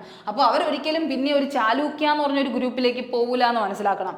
ഓക്കെ, പല്ലവനും പാണ്ഡ്യന്മാരും എന്നൊക്കെ പറഞ്ഞാൽ ഒരു ഡൈനാസ്റ്റി പോലെയാണ്. ആൻഷ്യന്റ് പീരീഡിൽ ഉണ്ടായിരുന്ന ഒരു വ്യത്യസ്തമായ ഡൈനാസ്റ്റി പോലെയായിരുന്നു. അപ്പൊ അവരെന്തായാലും എന്ത് വരത്തില്ല? ചാലൂക്യയുടെ ഒറിജിനൽ സബ്ജക്ട്സ് ആയിട്ട് മാറൂല. അതുപോലെയാണ് ഹൊയ്സാല. ഒരു എംപയർ സൃഷ്ടിക്കാൻ കഴിഞ്ഞ ഹൊയ്സാല ഒരു ടെമ്പിൾ ഗ്രൂപ്പ് കോംപ്ലക്സ് തന്നെ ഉണ്ടാക്കിയിട്ടുണ്ട്. അറിയാലോ, കാന്തരീയ മഹാദേവ ടെമ്പിൾ പോലെയുള്ള ഹൊയ്സാല ഗ്രൂപ്പ് തന്നെ ഉണ്ടാക്കിയിരിക്കുന്നുണ്ട്. അപ്പം ഒരിക്കലും അവരെന്ത് ചെയ്യത്തില്ല, വരില്ല എന്നെന്ത് ചെയ്യണം? നിങ്ങളവിടെ മനസ്സിലാക്കണമായിരുന്നു. അപ്പൊ അവരല്ല എന്നും തന്നെ എന്ത് ചെയ്യുക? മനസ്സിലാക്കുക. ഓക്കെ, അപ്പൊ എന്ത് ചെയ്യുക? ഇവിടെ നിങ്ങൾക്ക് മനസ്സിലാക്കേണ്ട 2 കാര്യം എന്ന് പറഞ്ഞാൽ, അപ്പൊ ഇത് രണ്ടും അല്ല എന്ന് മനസ്സിലായി. പല്ലവനും അല്ല, പാണ്ഡ്യനും അല്ല. ഇവർ രണ്ടുപേരും എവിടെയാണ്? തമിഴ്നാട് ബേസിലുള്ള ഡൈനാസ്റ്റിയാണ്. തമിഴ്നാട്. ചാലൂക്യ എവിടെ ഉള്ളതാ? ചാലൂക്യ കർണാടകയാണ് കേട്ടോ. കർണാടക റീജിയൻ ആണ് കർണാടക. ഹൊയ്സാല എവിടെയാണ്? കർണാടകയാണ്. പക്ഷെ രണ്ടും 2 വ്യത്യസ്തമായ ആൾക്കാരാണ്. അപ്പൊ ഇവർ ഇത്ര പേരും അല്ലാന്ന് മനസ്സിലാക്കി കഴിഞ്ഞാൽ പിന്നെ ഏതേ ഉള്ളൂ? കാദംബാസ് എന്നൊക്കെ പറയുന്ന കാദംബരി ഗ്രൂപ്പ് എന്ന് പറയുന്ന കടമ്പാസ് ഗ്രൂപ്പ് അല്ലെങ്കിൽ കാദംബ ഗ്രൂപ്പ് എന്നൊക്കെ പറയുന്ന ആൾക്കാരാണ്. ഇവരെന്താണ് ശരിക്കും പറഞ്ഞാൽ? ചാലൂക്യയുടെ സബ്ജക്ട്സുകളാണ്. ഒറിജിനലി സബ്ജക്ട്സ് ഓഫ് കാഡംബാസ് ആണ്. ഈ ചാലൂക്യ വരുന്നത് എന്തിൽ നിന്നാണ്? കടമ്പാസ് എന്ന് പറയുന്ന അല്ലെങ്കിൽ കാഡംബാസ് എന്ന് പറയുന്ന ഗ്രൂപ്പിൽ നിന്നാണ് ആ ഒരു ഉത്ഭവം അവർക്ക് ഉണ്ടാവുന്നത്. അപ്പൊ കാഡംബാസിന്റെ സബ്ജക്ട്സ് ആയിട്ടാണ് ചാലൂക്യാസ് വർക്ക് ചെയ്തുകൊണ്ടിരുന്നത്. അപ്പൊ അതാണ് അവിടുത്തെ ആൻസർ. ഇതിന്റെ ആൻസർ വരുന്നത് കാഡംബാസ് ആണ് കേട്ടോ. കാഡംബാസ് ആണ്. അപ്പൊ ഇനി ഇത് കാര്യം പറയുമ്പോൾ നിങ്ങൾക്ക് ഓപ്ഷനിൽ നിന്നെങ്കിലും കട്ട് ചെയ്യാൻ അറിയണമെങ്കിൽ കുറച്ചെങ്കിലും നിങ്ങൾക്ക് നോളജ് ഉണ്ടാവണമെന്ന് മനസ്സിലാക്കുക. ഇനി ഇതിൽ നിങ്ങൾ പഠിക്കേണ്ട കുറച്ച് കാര്യങ്ങളുണ്ട്. കുറച്ച് കാര്യങ്ങൾ എന്ന് പറഞ്ഞാൽ പ്രീവിയസ് ഇയർ ക്വസ്റ്റ്യൻസിൽ വന്നിട്ടുള്ള കുറച്ച് ചോദ്യങ്ങൾ നിങ്ങൾ എന്ത് ചെയ്യണം? പഠിച്ചു വെക്കണം. അതായത് ഈ പാണ്ഡ്യ ഇപ്പം നിങ്ങൾക്ക് ഈ ഒരു ക്വസ്റ്റ്യൻ തരും, സംഗമ ലിറ്ററേച്ചർ ആരുമായിട്ട് റിലേറ്റ് ചെയ്തിട്ടുള്ളതാണെന്നൊക്കെ പറഞ്ഞ് നിങ്ങൾക്ക് ക്വസ്റ്റ്യൻ വരും. പാണ്ഡ്യൻസ് ആണോ, പല്ലവയാണോ, ഹൊയ്സാലാസ് ആണോ, അതുപോലത്തെ ഓരോ കാറ്റഗറി, ചോളാസിന്റെ ആണോ, ഇങ്ങനെ കാറ്റഗറി തന്നിട്ട്. കാരണം ഇതെല്ലാം സൗത്ത് ഇന്ത്യ ഭരിച്ചുകൊണ്ടിരുന്ന ആൾക്കാരാണ്. നമ്മൾ നോർമലി നോർത്താണ് പറയാറുള്ളത്. നോർത്തിൽ ആരൊക്കെയായിരുന്നു? ആ ഒരു ടൈമിൽ മുഗൾസ്, ആ ഒരു റീജിയൻ നമ്മൾ അങ്ങനെയാണ് പറഞ്ഞത്. ഡൽഹി സുൽത്താനേറ്റ്, മുഗൾസ്, ആ ഒരു കാറ്റഗറൈസേഷൻ ആണ് പറയുന്നത്. ഇവിടെ നമുക്ക് എന്താ അറിയേണ്ടത്? ഇവരെ പോലെയുള്ള പാണ്ഡ്യ, പല്ലവ, ചോള, ആ ഒരു Chandela group, Chalukya group, Rashtrakuta group, ഇതെല്ലാം സൗത്ത് ഇന്ത്യ, അതായത് നമ്മുടെ കേരളം ഉൾപ്പെടുന്ന തമിഴ്നാട്, ആന്ധ്ര, മഹാരാഷ്ട്ര, ആ ഒരു ഏരിയ ഭരിച്ചുകൊണ്ടിരുന്ന ആൾക്കാരെ കുറിച്ചാണ് നമ്മൾ സംസാരിക്കുന്നത്. അപ്പൊ പാണ്ഡ്യ എന്ന് പറയുന്നത് സംഗമ ലിറ്ററേച്ചർ കൊണ്ടുവന്ന ആൾക്കാരാണ്. സംഗമ ലിറ്ററേച്ചർ കൊണ്ടുവന്നത് പാണ്ഡ്യന്മാരാണ്. സംഗമം ലിറ്ററേച്ചർ കൊണ്ടുവന്നത് പാണ്ഡ്യന്മാരാണ്. അത് പഠിക്കുക കേട്ടോ. പാണ്ഡ്യന്മാരാണ് സംഗമ ലിറ്ററേച്ചർ ഇൻട്രൊഡ്യൂസ് ചെയ്യുന്നത്. അവരുടെ ഒരു സവിശേഷത, അവരുടെ ഒരു ക്യാരക്ടറിസ്റ്റിക് ഫീച്ചറായിട്ട് പറയുന്ന സാധനമാണ് സംഗമ ലിറ്ററേച്ചർ. അപ്പോൾ ഓപ്ഷൻ കണ്ടാൽ മനസ്സിലാക്കണം, പാണ്ഡ്യത്വമുള്ളവരാണ് ലിറ്ററേച്ചർ എടുക്കുക. സംഗമമായിട്ടുള്ള ഒരു ലിറ്ററേച്ചർ, അതായത് എല്ലാത്തിൻ്റെ ഒരു സംഗമമായിട്ടുള്ള ലിറ്ററേച്ചർ എടുക്കണമെങ്കിൽ അവർ പാണ്ഡ്യന്മാരാണ്, പാണ്ഡ്യത്വമുള്ളവരാണെന്ന് മനസ്സിലാക്കി പാണ്ഡ്യ സംഗമ ലിറ്ററേച്ചർ ആണെന്ന് മനസ്സിലാക്കുക. ഇനി അടുത്ത പല്ലവയുണ്ട്. പല്ലവ പഞ്ചരഥ ഓഫ് മഹാബലിപുരം. നരസിംഹവർമ്മനാണ് ചെയ്തത്. പക്ഷെ ഇപ്പൊ പല്ലവ ഗ്രൂപ്പുകളാണ് എന്ത് ചെയ്യുന്നത്? പഞ്ചരഥ ഓഫ് മഹാബലിപുരത്തിൽ കാണുന്ന പഞ്ചരഥം ഉണ്ടാക്കിയത് ആരെന്ന് ചോദിച്ചു കഴിഞ്ഞാൽ ആരാണ്? പല്ലവ ഡൈനാസ്റ്റിക്കാരാണ്. ഇതെല്ലാം ഓരോ ഡൈനാസ്റ്റി വംശമാണ്. പല്ലവ ഡൈനാസ്റ്റിക്കാരാണ് എന്തുണ്ടാക്കിയിരിക്കുന്നത്? പഞ്ചരഥ ഓഫ് മഹാബലിപുരം ഉണ്ടാക്കിയിരിക്കുന്നത്. മഹാബലിപുരത്തിൽ എന്ന് പറഞ്ഞാൽ ഇവരെല്ലാം എന്താണ്? തമിഴ്നാട് റീജിയനാണ്. അതുകൊണ്ടാണ് കേട്ടോ മഹാബലിപുരത്തിന്റെ എന്ത് കാര്യം ചോദിച്ചാലും അത് ആരാണ്? പല്ലവന്മാരാണ്. പല്ല് മഹാബലി പല്ല് പഞ്ചരഥ ഓഫ് മഹാബലിപുരം എന്നൊക്കെ പറഞ്ഞ് പഠിക്കുക. നരസിംഹവർമ്മനാണ് അതിന്റെ ആർക്കിടെക്റ്റ് ആയത്. അതിനൊരു നിർദ്ദേശം കൊടുക്കുന്നത്, ഇങ്ങനെ ഒരു പഞ്ചരഥത്തിനെ പറ്റി ആലോചിച്ച് പറഞ്ഞു കൊടുക്കുന്നത് നരസിംഹവർമ്മനായിരുന്നു. അതെന്താണ്? അന്നത്തെ അവിടെ ഭരിച്ചുകൊണ്ടിരുന്ന പല്ലവ ഡൈനാസ്റ്റി ഭരിച്ചിരുന്ന രാജാവായിരുന്നു. ഓക്കെ, ഇനി അടുത്ത ഹൊയ്സാല കോംപ്ലക്സ്. ഈ ഇടയ്ക്ക് 42nd യുനെസ്കോ വേൾഡ് ഹെറിറ്റേജ് സൈറ്റിൽ കയറിയത് ആരായിരുന്നു? യുനെസ്കോ വേൾഡ് ഹെറിറ്റേജ് സൈറ്റിൽ അംഗമായ ആരായിരുന്നു? ഇന്ത്യയിൽ നിന്ന് അംഗമായത് ആരായിരുന്നു? നമ്മുടെ ഹൊയ്സാല കോംപ്ലക്സ് അല്ലേ? ഹൊയ്സാലയുടെ ടെമ്പിൾസ് അല്ലേ? ടെമ്പിൾ കോംപ്ലക്സ് അല്ലേ? അപ്പൊ അതെന്ത് ചെയ്യുക? ഓർത്ത് വെക്കുക കേട്ടോ. Hoysala temple complex. അപ്പം ഹൊയ്സാലക്കാരാണ് എന്ത് ചെയ്യുന്നത്? കാന്തരിയ മഹാദേവ ടെമ്പിൾ ഉൾപ്പെടെയുള്ള ഈ കാര്യങ്ങളൊക്കെ എന്ത് ചെയ്തിരിക്കുന്നത്? എസ്റ്റാബ്ലിഷ് ചെയ്തിരിക്കുന്നത്. ഓക്കെ, അപ്പോൾ 42nd UNESCO world heritage site ആയിട്ടുള്ള ഹൊയ്സാല ടെമ്പിൾ കോംപ്ലക്സ് എവിടത്തെയാണ്? കർണാടക റീജിയനിലുള്ളതാണ് കേട്ടോ. കർണാടക റീജിയനിലുള്ളതാണ്. ഇനി അടുത്ത് ചണ്ടേല എന്താണ്? ചണ്ടേലക്കാരാണ് ഖജുറാഹോ ടെമ്പിൾ കോംപ്ലക്സ് ഉണ്ടാകുന്നത്. ചണ്ടേലയിലാണ് ഖജുറാഹോ ടെമ്പിൾ കോംപ്ലക്സ്. ഓക്കെ, ആ ഒരു കാര്യം മനസ്സിലാക്കുക. ചന്തയില് കാജു വിൽക്കാൻ പോയെന്ന് ആലോചിക്കുക. അപ്പൊ ചന്തയില് എന്താണ്? ഖജുറാഹോ ടെമ്പിൾ കോംപ്ലക്സ് ആണെന്ന് നോക്കുക. ചന്തേല ഖജുറാഹോ ടെമ്പിൾ. ചണ്ടേല ഡൈനാസ്റ്റിക്കാരാണ് ഖജുറാഹോ ടെമ്പിൾ കോംപ്ലക്സ് ഉണ്ടാക്കിയത്. ഓക്കെ, അടുത്ത് ചോള എംപയറിന്റെ കാര്യം പറയുമ്പോൾ എന്തുണ്ട്? ഒരുപാട് ചോള ടെമ്പിൾസുകൾ ഉണ്ടാക്കി അല്ലേ? ബൃഹദീശ്വര പോലെയുള്ള, ഐരാവതേശ്വര പോലെയുള്ള ടെമ്പിൾസുകൾ. ബൃഹദീശ്വര ടെമ്പിൾ എവിടെയുണ്ട്? തഞ്ചാവൂറാണ്. അവരുടെ കേന്ദ്രം എവിടെയാണ്? ചോളയുടെ കേന്ദ്രം തഞ്ചാവൂറാണ്. പിന്നെ ഐരാവതേശ്വര ടെമ്പിൾ, ഇങ്ങനത്തെ നമുക്ക് കേട്ട് പരിചയമുള്ള കുറെ രാജരാജേശ്വര ടെമ്പിൾ എന്നൊക്കെ പറഞ്ഞിട്ടുള്ള ടെമ്പിൾസ് ആരാണ്? ചോള രാജവംശജരാണ് ഉണ്ടാക്കിയിരിക്കുന്നത് കേട്ടോ. ചോളന്മാരാണ് ഉണ്ടാക്കിയിരിക്കുന്നത്. അതെന്താണ്? തമിഴ്നാട് റീജിയനെ ബന്ധിച്ചാണ് കിടക്കുന്നത്. ഇനി അടുത്തുള്ളതാണ് ചാലൂക്യന്മാരാണ് എന്ത് ചെയ്തിരിക്കുന്നത്? പട്ടടയ്ക്കൽ മോണിമെന്റ്സ്. കർണാടകയിൽ ഉള്ള പട്ടടയ്ക്കൽ മോണിമെന്റ്സ് ഒക്കെ എപ്പോഴേ കയറിയതാണ് അല്ലേ? പട്ടടയ്ക്കൽ മോണിമെന്റ്സ് ഒക്കെ യുനെസ്കോ വേൾഡ് ഹെറിറ്റേജ് സൈറ്റിന്റെ അംഗമാണ്. പട്ടടയ്ക്കൽ മോണിമെന്റ്സ് എത്രയിൽ അംഗമായി? 1987 അംഗമായവരാണ്. Okay, UNESCO world heritage site മുന്നേ അംഗമായ ആൾക്കാരാണ് ചാലൂക്യന്മാർ ഉണ്ടാക്കിയിട്ടുള്ള പട്ടടയ്ക്കൽ എന്ത് ചെയ്യുന്നത്? മോണിമെന്റ്സ് എന്ന് പറയുന്നത്. ഇനി അടുത്ത രാഷ്ട്രകൂടം ഉണ്ടാക്കിയത് എന്താണ്ടാ? കൈലാഷ ടെമ്പിളിലെ എല്ലോറ കേവ്സിലുള്ള കൈലാഷ ടെമ്പിളിനെയാണ് ആരുണ്ടാക്കിയിരിക്കുന്നത്? ചാലൂക്യന്മാരുണ്ടാക്കിയിരിക്കുന്നത് കേട്ടോ. ചാലൂക്യന്മാരുണ്ടാക്കിയിരിക്കുന്നത് എന്താണ്? കൈലാഷ ടെമ്പിൾ. 34 കേവ് ഉള്ളതിൽ അതിൽ 34 കേവ്സിൽ എന്താണ്? 16ാമത്തെ കേവ് ആണ് അല്ലേ? കൈലാഷ ടെമ്പിൾ എന്ന് പറയുന്നത് 16ാമത്തെ കേവാണ്. 34 ടോട്ടലി ഉണ്ട്. അതിൽ 16ാമത്തെ ആളാണ് രാഷ്ട്രകൂട ടെമ്പിൾ വെച്ചിട്ടുള്ള, രാഷ്ട്രകൂട ഡൈനാസ്റ്റി വെച്ചിട്ടുള്ള കൈലാഷ ടെമ്പിൾ. ഓക്കെ, ഇത്രയും കാര്യം. എല്ലോറ കേവ് എവിടെയാണ്? മഹാരാഷ്ട്രയിൽ അല്ലേ? മഹാരാഷ്ട്രയിലാണ് എല്ലോറ കേവ്. ആ കാര്യങ്ങളൊക്കെ എന്ത് ചെയ്യുക? മനസ്സിലാക്കി വെക്കുക. ഓക്കെ, ഇത്രയും കാര്യം ഓക്കെ ആണല്ലോ? ഇത്രയും ചോദിച്ചിട്ടുള്ള പ്രീവിയസ് ഇയർ ക്വസ്റ്റ്യൻസ് ആണ്. നന്നായിട്ട് എന്ത് ചെയ്യുക? നോക്കി പഠിക്കുക തന്നെ ചെയ്യുക. ഇനി അടുത്ത്, who among the following rulers was a part of tripartite struggle for the possession of Kannauj? ഇതെന്ന് പറഞ്ഞാൽ ഇതും എന്താണ്? CHS 2024 വളരെ എന്താണ് റെയർ ആയിട്ട് ഒന്ന് ചോദിച്ചു വന്ന ഒരു ക്വസ്റ്റ്യൻ ആണ്. ഇതെന്താ പറയുന്നത്? Tripartite struggle for the possession of Kannauj. കനൌജിന് വേണ്ടി അടി ഉണ്ടാക്കിയ, കനൌജ് എന്ന് പറയുന്നത് ബീഹാറിലെ ഒരു സ്ഥലം, ബീഹാറല്ല ഉത്തർപ്രദേശിലെ ഒരു സ്ഥലമാണ്. അപ്പൊ അവിടത്തേക്ക് വേണ്ടി അടി ഉണ്ടാക്കിയ ബീഹാർ ഉത്തർപ്രദേശ് ആ ഒരു കേന്ദ്രമൊക്കെ അന്ന് ഒരുമിച്ചായിരുന്നു കേട്ടോ. ബീഹാർ ഉത്തർപ്രദേശ് റീജിയനൊക്കെ ഒരുമിച്ചായതുകൊണ്ട് തന്നെ എന്താണ്? Try പാർട്ടീറ്റ് struggle. 3 ട്രൈ എന്ന് പറയുമ്പോൾ തന്നെ ആലോചിക്കുക, 3 പാർട്ടീസാണ് അതിനു വേണ്ടി സ്ട്രഗിൾ ചെയ്തിട്ടുള്ളത്. എന്തിനു വേണ്ടി?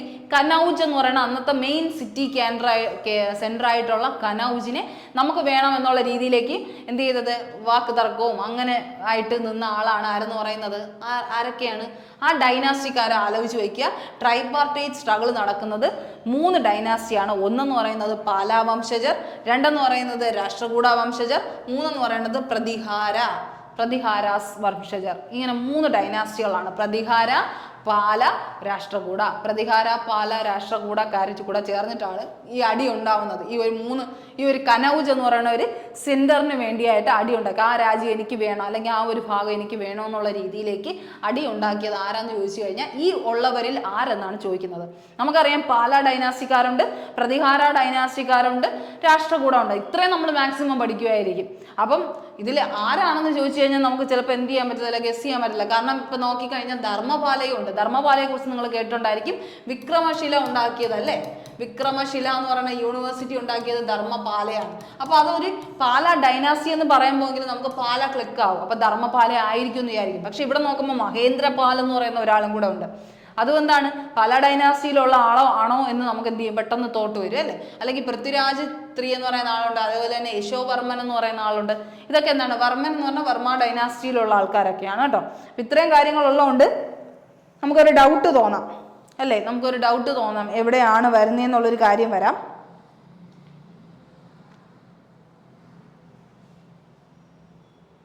അവിടെയാണ്.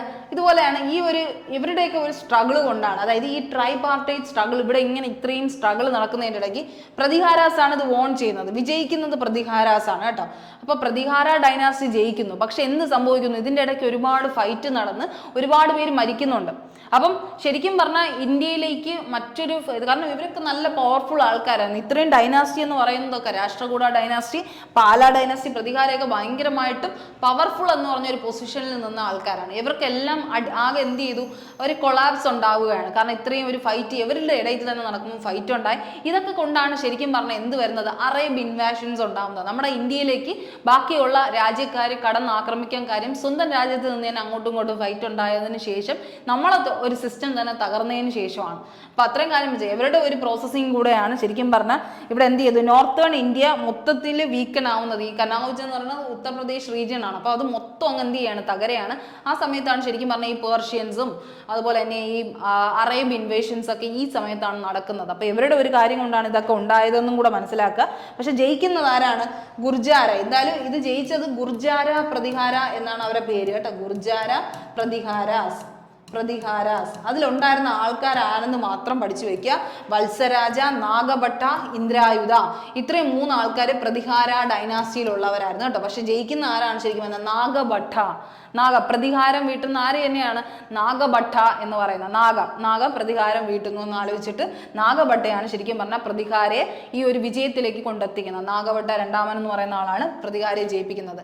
പിന്നെ രാഷ്ട്രകൂട ഡൈനാസ്റ്റിയിൽ ഉണ്ടായിരുന്ന ആൾക്കാർ ധാരവർഷ, ഗോവിന്ദ, ധ്രുവ എന്ന് പറയുന്ന ആൾക്കാരാണ്. ധാരവർഷ, ധ്രുവ, ഗോവിന്ദ. അപ്പൊ നമുക്ക് ഈ ഇതിൽ നിന്ന് നോക്കി നിങ്ങൾക്ക് മനസ്സിലാക്കാൻ വേണ്ടിയാണ് ഇത്രയും ആൾക്കാരാണ് ഉണ്ടായിരുന്നത്. ഇതിൽ പാല ഡൈനാസ്റ്റിയിൽ ഉണ്ടായിരുന്നത് ധർമ്മപാലയും ചക്രായുധയാണ്. ധർമ്മപാലനും ചക്രായുധയാണ് ശരിക്കും പറഞ്ഞാൽ ഉണ്ടായിരുന്നത് കേട്ടോ. ബാക്കിയുള്ളവരൊന്നും അതിനകത്ത് പങ്കെടുക്കുന്നില്ലായിരുന്നു. പാല ഡൈനാസ്റ്റിക്കാർ ശരിക്കും പറഞ്ഞാൽ ബീഹാർ റീജിയൻ ആണ്. കാരണം ധർമ്മശില യൂണിവേഴ്സിറ്റി എവിടെയാണ് ഇരിക്കുന്നത്, പാല, ബീഹാറിലാണ് ഇരിക്കുന്നത്. ആ ഒരു കാര്യം ആലോചിക്കുക. ബാക്കിയുള്ളവരൊന്നും എന്ത് ചെയ്യുന്നില്ല, ഇതിൽ നിന്ന് പങ്കെടുക്കാത്തവരാണ്. പങ്കെടുത്ത ആൾക്കാരാണ് ഈ 3 ടേബിളിലായിട്ട് കൊടുത്തിരിക്കുന്നത്. പഠിച്ചു വയ്ക്കുക. മെയിനായിട്ട് നിങ്ങൾ അറിയേണ്ടത് ധർമ്മപാല ഉണ്ടായിരുന്നു, നാഗഭട്ട 2ാമൻ ഉണ്ടായിരുന്നു, ഗോവിന്ദ 3ാമൻ ഉണ്ടായിരുന്നു എന്നുള്ളൊരു കാര്യമാണ്. ഗോവിന്ദ 3ാമൻ കേട്ടോ. ഇത്രയും കാര്യം അവിടെ എന്ത് ചെയ്യുക, നിങ്ങൾ മനസ്സിലാക്കി വയ്ക്കുക. ഓക്കെ.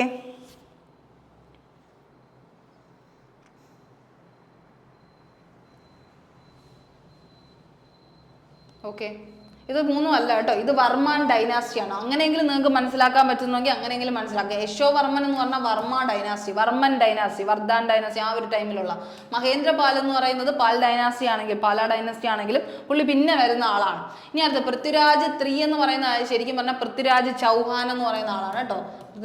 പൃഥ്വിരാജ് ചൗഹാൻ എന്ന് പറയുന്ന ആളാണ്. അതെന്താണ്, ചഹുമാന ഡൈനാസ്റ്റി ആണ്. ചഹുമാന ഡൈനാസ്റ്റി അല്ലെങ്കിൽ ചൗഹാൻ ഡൈനാസ്റ്റി, ചഹുമാന ഡൈനാസ്റ്റി എന്നൊക്കെ പറയുന്ന ഡൈനാസ്റ്റിയിലാണ് പൃഥ്വിരാജ് വരുന്നത്. ഓക്കെ, പൃഥ്വിരാജ് ചൗഹാൻ വരുന്നത്, പൃഥ്വിരാജ് ചൗഹാൻ എന്നൊക്കെ പറയുന്ന ആൾക്കാർ വരുന്നത്. ഓക്കെ, ഇത്രയും കാര്യം ആലോചിക്കുക. ഇത്രയും കാര്യം നിങ്ങളിവിടെ ആലോചിക്കേണ്ടതാണ്. ഇനി അടുത്ത്, name the Chola inscription that provides details of the way in which the sabha was organized in the local administration in the Chola empire. CHSL 2024 last ഷിഫ്റ്റിലൊക്കെ വന്ന ക്വസ്റ്റ്യൻസ് ആണ് ഇതൊക്കെ. ഇതൊക്കെ എന്താണ് നമ്മൾ ഒരിക്കലും എക്സ്പെക്ട് ചെയ്യാത്ത കുറേ കാര്യമാണ്. പക്ഷെ എന്ത് ചെയ്യാൻ പറ്റണം, നിങ്ങൾക്ക് ഓപ്ഷൻസ് കണ്ട് കട്ട് ചെയ്യാൻ പറ്റണം. കുറച്ചും കൂടെ ഡെപ്തിൽ ഹിസ്റ്ററി ഇറങ്ങി പഠിക്കുന്നവർക്ക് ഈ ക്വസ്റ്റ്യൻസ് ഒക്കെ കിട്ടുള്ളൂ. എന്നാലും നിങ്ങൾ എന്ത് ചെയ്യുക, ചോള ഇൻസ്ക്രിപ്ഷൻ എന്ന് കേൾക്കുമ്പോൾ നിങ്ങൾ എവിടെയെങ്കിലും കേട്ടിട്ടുള്ളത് വെച്ചെങ്കിലും എന്ത് ചെയ്യുക, ഓപ്ഷൻസ് തിരഞ്ഞെടുക്കാൻ ശ്രമിക്കുക. അപ്പോൾ ഇവിടെ ചോദിച്ചിട്ടുള്ളത് ചോള ഇൻസ്ക്രിപ്ഷനിൽ ലോക്കൽ അഡ്മിനിസ്ട്രേഷനെ പറ്റി പറഞ്ഞിട്ടുള്ള ഇൻസ്ക്രിപ്ഷൻ ഏതാണ്? ഇത് പില്ലർ ഇൻസ്ക്രിപ്ഷൻ എന്നൊക്കെ പറഞ്ഞ് കേട്ടിട്ടില്ലേ? അപ്പോൾ ആ ഒരു സംഭവത്തിൽ ഏതിലാണ്, ഏത് ഇൻസ്ക്രിപ്ഷനാണ് ഇരിക്കുന്നതെന്നുള്ളൊരു കാര്യമാണ് പറയുന്നത് കേട്ടോ. ആ ഒരു കാര്യമാണ് പറയുന്നത്. ചോള എംപയർ ആണ്. ചോളയിലാണ് നമ്മൾ ഈ പറഞ്ഞ പൊന്നിയൻ സെൽവത്തിൽ അവരെല്ലാം വരുന്നത് ചോള എംപയറിംഗ് ആണ് കേട്ടോ. അപ്പോൾ ശരിക്കും പറഞ്ഞാൽ ചോള എംപയറിന്റെ ഒരു മെയിൻ ലക്ഷ്യം എന്ന് പറയുന്നത് അവരെന്താണ് ശരിക്കും പറഞ്ഞാൽ തമിഴ്നാട് ആന്ധ്ര റീജിയൻ ആണ് മെയിനായിട്ട് അവർ ഭരിച്ചുകൊണ്ടിരിക്കുന്നത് കേട്ടോ. ആ ഒരു ഭാഗമാണ് ഭരിക്കുന്നത് ചോള വംശജർ. അപ്പോൾ ചോള വംശജർ എന്താണ് നോർമലി ചെയ്തത് ശരിക്കും പറഞ്ഞാൽ, അതായത് നമ്മുടെ ഇന്ത്യയിൽ തന്നെ സൗത്ത് കേരള ഉണ്ടല്ലോ, അതായത് കേരളയെ എന്ത് ചെയ്യണം, ഇവർക്ക് എന്ത് ചെയ്യണം, കീഴടക്കി അതും കൂടെ ഇവരുടെ കയ്യിലാക്കണമെന്നുള്ള ഒരു മോഹമായിരുന്നു ആർക്കുണ്ടായിരുന്നത്, ചോള എംപയറിനുള്ളത് ആ ഒരു സമയത്ത്. അപ്പോൾ ഇവർ ശരിക്കും പറഞ്ഞാൽ ഇൻസ്ക്രിപ്ഷൻസ്, അവരുടെ ഇൻസ്ക്രിപ്ഷൻ എല്ലാം ഫുൾ ഓഫ് എന്താണ്, സൗത്ത് കേരള അറ്റാക്കാണ്. സൗത്തിലെ കേരളയുടെ അറ്റാക്കിനെയാണ്. ആദ്യത്തെ ഇൻസ്ക്രിപ്ഷൻ ആയിട്ടുള്ള നമ്മുടെ ഈ പറയുന്ന തിരുവലങ്ങാടു ഇൻസ്ക്രിപ്ഷൻ ശരിക്കും പറഞ്ഞാൽ നമ്മുടെ സൗത്ത് കേരളയിലുള്ള വിഴിഞ്ഞം അറ്റാക്കിനെയാണ്. അത് അത്രയും ഡെപ്തിൽ നമുക്ക് പഠിക്കണ്ട, എന്നാലും വിഴിഞ്ഞത്തിനെ അറ്റാക്ക്, അതായത് ഈ ഒരു 3 എണ്ണം, നന്ദിക്കര ഇൻസ്ക്രിപ്ഷൻ, ദർശനം കോപ്പു ഇൻസ്ക്രിപ്ഷൻ, കന്യാകുമാരി ഇൻസ്ക്രിപ്ഷൻ. ഇനിയും ഉണ്ട്, ഒരുപാട് ഇൻസ്ക്രിപ്ഷൻസ് ഉണ്ട്. കന്യാകുമാരി ഇൻസ്ക്രിപ്ഷൻ എന്നൊക്കെ പറയുന്ന ഇൻസ്ക്രിപ്ഷൻസ് എന്തിനു വേണ്ടി ഉള്ളതെന്ന് ചോദിച്ചു കഴിഞ്ഞാൽ, ഇത് വിഴിഞ്ഞം ഇൻസ്ക്രിപ്ഷൻ എന്താണ്, തിരുവലങ്കാടു ഇൻസ്ക്രിപ്ഷൻ എന്താണ്, വിഴിഞ്ഞത്തിൽ വന്ന് ഫൈറ്റ് ചെയ്തതിൻ്റെ ഒരു ഇൻസ്ക്രിപ്ഷൻ. അതിനെക്കുറിച്ച് പറയുന്ന കുറച്ച് കാര്യങ്ങളാണ്.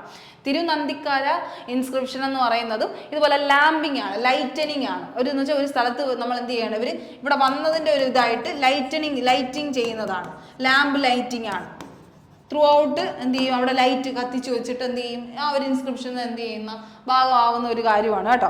അപ്പോൾ അത്ര ഒരു കാര്യമാണ്. അപ്പോൾ ഇതെന്താണ്, സാൻസ്ക്രിറ്റിലും തമിഴിലും എഴുതിയിരിക്കുന്നതാണ് ഈ ഒരു തിരുവലങ്ങാട് ഇൻസ്ക്രിപ്ഷൻ എന്ന് പറഞ്ഞാൽ. തിരുനന്ദിക്കര ഇൻസ്ക്രിപ്ഷനും ദർശനം കോപ്പു ഇൻസ്ക്രിപ്ഷനും ശരിക്കും പറഞ്ഞാൽ ഈ 4 ഇൻസ്ക്രിപ്ഷൻസ്, കന്യാകുമാരി ഉൾപ്പെടുന്ന ഇൻസ്ക്രിപ്ഷൻ സൗത്ത് കേരള അറ്റാക്കിനെ പറ്റി പറയുന്ന ഇൻസ്ക്രിപ്ഷൻസ് ആണ്. അത് ഓരോ പില്ലേഴ്സിൽ അവർ ചെയ്തു വെച്ചിട്ടുമുണ്ട്.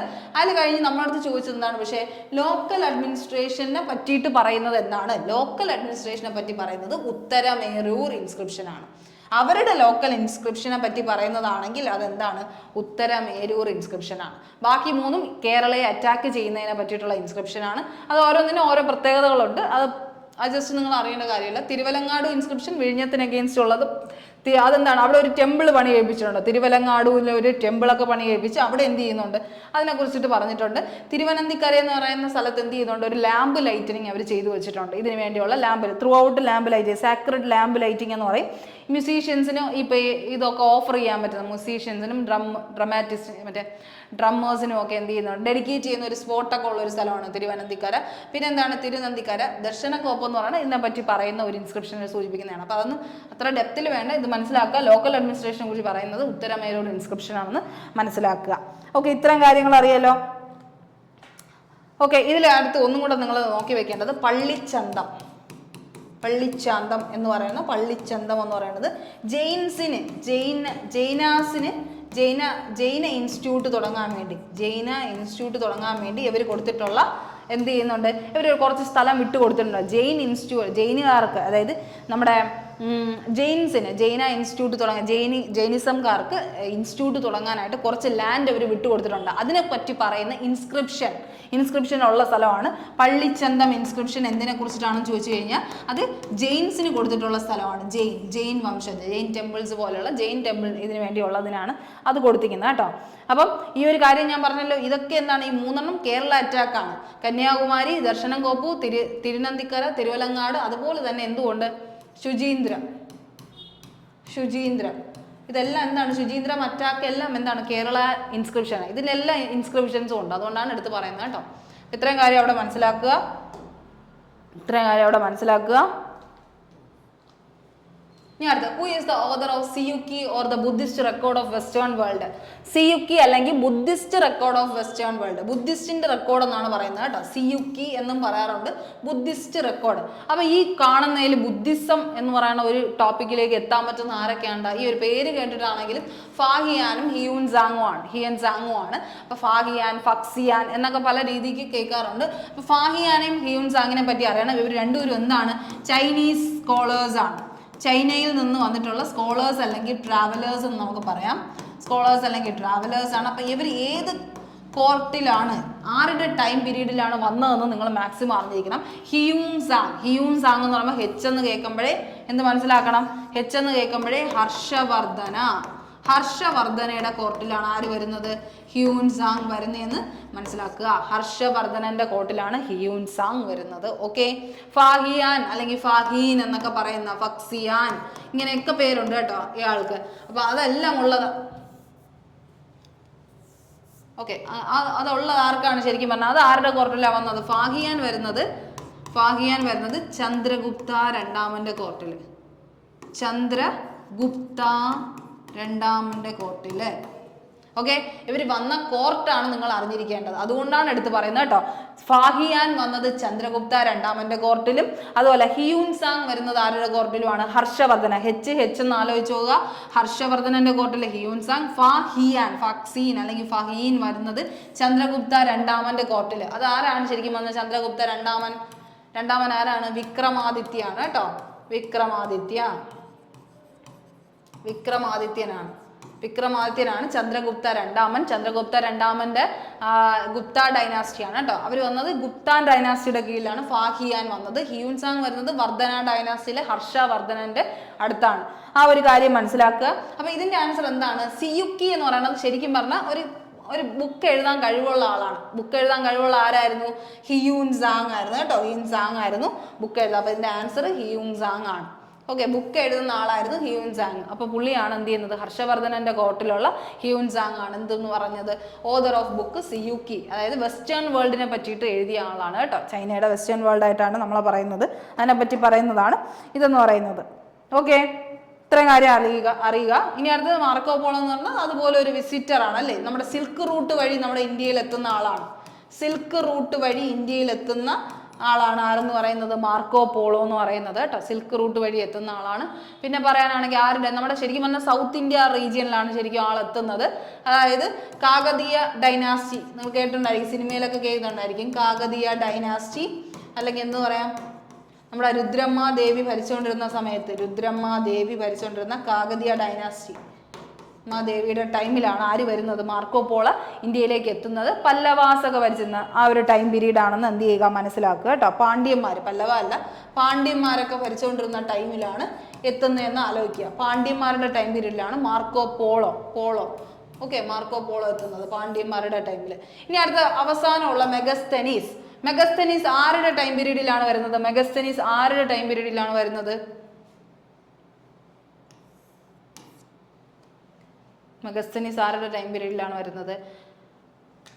ചന്ദ്രഗുപ്ത മൗര്യന്റെ ടൈമിലാണ് കേട്ടോ. ചന്ദ്രഗുപ്ത മൗര്യ. നേരത്തെ പറഞ്ഞ ആൾ ആരായിരുന്നു? ഫാഹിയാൻ വരുന്നത് ചന്ദ്രഗുപ്ത രണ്ടാമന്റെ ടൈമിൽ, അതായത് വിക്രമാദിത്യന്റെ ടൈം. ഇത് ഗുപ്ത ഡൈനാസ്റ്റിയാണ്. ഇതെന്താണ്? മൗര്യ ഡൈനാസ്റ്റി, മൗര്യന്മാരുടെ ടൈമിലാണ്. മൗര്യൻസിന്റെ ടൈമിലാണ്. മെഗസ്തനിസ് വരുന്നത് ആരുടെ ഇതായിട്ടാണ്? സെലിക്കസ് നിക്കോട്ടർ എന്ന് പറഞ്ഞ ഗ്രീക്ക് രാജാവിന്റെ, സെലിക്കസ് നിക്കോട്ടർ എന്ന് പറയുന്ന ആ സമയത്തുണ്ടായിരുന്ന ഗ്രീക്ക് രാജാവിന്റെ എന്തായിട്ടാണ്? അംബാസഡർ ആയിട്ടാണ് മെഗസ്തനീസ് എത്തുന്നത്. അംബാസഡർ ഓഫ് ഗ്രീക്ക് സെലിക്കസ് നിക്കോട്ടറിന്റെ അംബാസഡർ ആയിട്ട് വന്നിട്ട് എന്ത് ചെയ്യാണ്? ചന്ദ്രഗുപ്ത മൗര്യന്റെ അടുത്താണ് വരുന്നത് മെഗസ്തനീസ് കേട്ടോ. കുറെ ഇതായിട്ടൊക്കെയാണ് വരുന്നത്. ഇതൊക്കെ ചെയ്തു തരണം എന്നുള്ള രീതിയിലൊക്കെയാണ് വരുന്നത്. അതൊക്കെ എന്ത് ചെയ്തു? നമുക്കൊക്കെ ചന്ദ്രഗുപ്ത മൗര്യ മൊത്തത്തിൽ ക്യാൻസൽ ചെയ്തൊക്കെ വിടുകയാണ്. ആ ഒരു കാര്യം മനസ്സിലാക്കുക. അപ്പൊ മെഗസ്തനീസ് വന്നത് ആരുടെ കോർട്ടിൽ എന്ന് ചോദിച്ചു കഴിഞ്ഞാൽ എം തന്നെ ഒന്ന് ആലോചിക്കുക. Mauryan, Chandragupta Maurya first Mauryan empire king എന്നാണ് ആരെ അറിയപ്പെടുന്നത്? ചന്ദ്രഗുപ്ത മൗര്യന് അറിയപ്പെടുന്ന. ഓക്കെ, ഫസ്റ്റ് എംപയർ കിങ് എന്നാണ് അറിയപ്പെടുന്നത്. First king of first empire king എന്ന ആ ഒരു രീതിയിൽ, അതെന്ന് വെച്ചാൽ ഫസ്റ്റ് മൗര്യൻ എംപയർ കിങ്, അതായത് ഒരു എംപയർ തന്നെയാണ് ഉണ്ടാക്കുന്നത്. കാരണം ഇപ്പൊ നമ്മൾ പറഞ്ഞില്ലേ ചന്ദ്രഗുപ്ത മൗര്യ എന്ന് പറയുന്ന ആള്, ചന്ദ്രഗുപ്ത മൗര്യ, ശരിക്കും പറഞ്ഞാൽ മൗര്യൻ ഡൈനാസ്റ്റി തുടങ്ങുന്നത് ചന്ദ്രഗുപ്ത മൗര്യനിൽ നിന്നല്ല, അതിനു മുമ്പും എന്തുണ്ട് ആളുണ്ട്. ചന്ദ്രഗുപ്ത മൗര്യനല്ല മൗര്യൻ ഡൈനാസ്റ്റി തുടക്കം കുറിക്കുന്നത്. പക്ഷെ മൗര്യൻ ഡൈനാസ്റ്റിക്ക് ഒരു മൗര്യൻ ഡൈനാസ്റ്റി എന്ന് പറഞ്ഞ രീതിയിലേക്ക് അത്രയും പവർഫുൾ ആയിട്ട് മാറ്റുന്നത്, ഒരു എംപയർ ആയിട്ട് ആ മൗര്യൻ ഡൈനാസ്റ്റിയെ മാറ്റുന്ന ആളാണ് ചന്ദ്രഗുപ്ത മൗര്യൻ എന്ന് പറയുന്നത്. ഏറ്റവും പവർഫുൾ ആയിട്ടുള്ള ആളായിട്ടാണ് നമ്മൾ ഫസ്റ്റ് മൗര്യൻ എംപയർ തന്നെ ഉണ്ടാക്കി അവിടുത്തെ രാജാവായ ആളാണ്. ഫസ്റ്റ് മൗര്യൻ എംപയർ എന്താണ് എംപയർ കിങ് എന്നൊക്കെ അറിയപ്പെടുന്ന ആളാണ് ശരിക്കും പറഞ്ഞ ആളെന്ന് പറയുന്നത് നമ്മുടെ ചന്ദ്രഗുപ്ത മൗര്യൻ എന്ന് പറയുന്നത് കേട്ടോ. അപ്പൊ അത്രയും കാര്യം അവിടെ മനസ്സിലാക്കുക. അപ്പൊ മൗര്യന്റെ ടൈമിലാണ് ഇത് എന്ത് ചെയ്യുന്നത് ഉണ്ടാവുന്നതെന്ന് അറിയുക. Mauryan, okay, Chandragupta Maurya,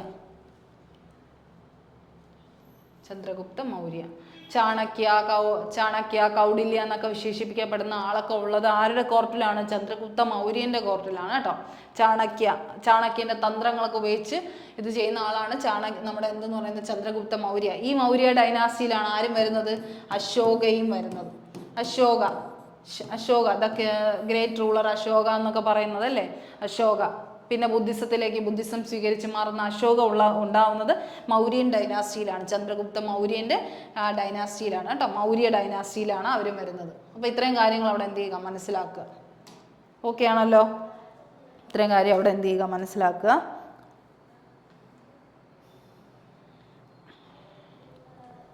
okay,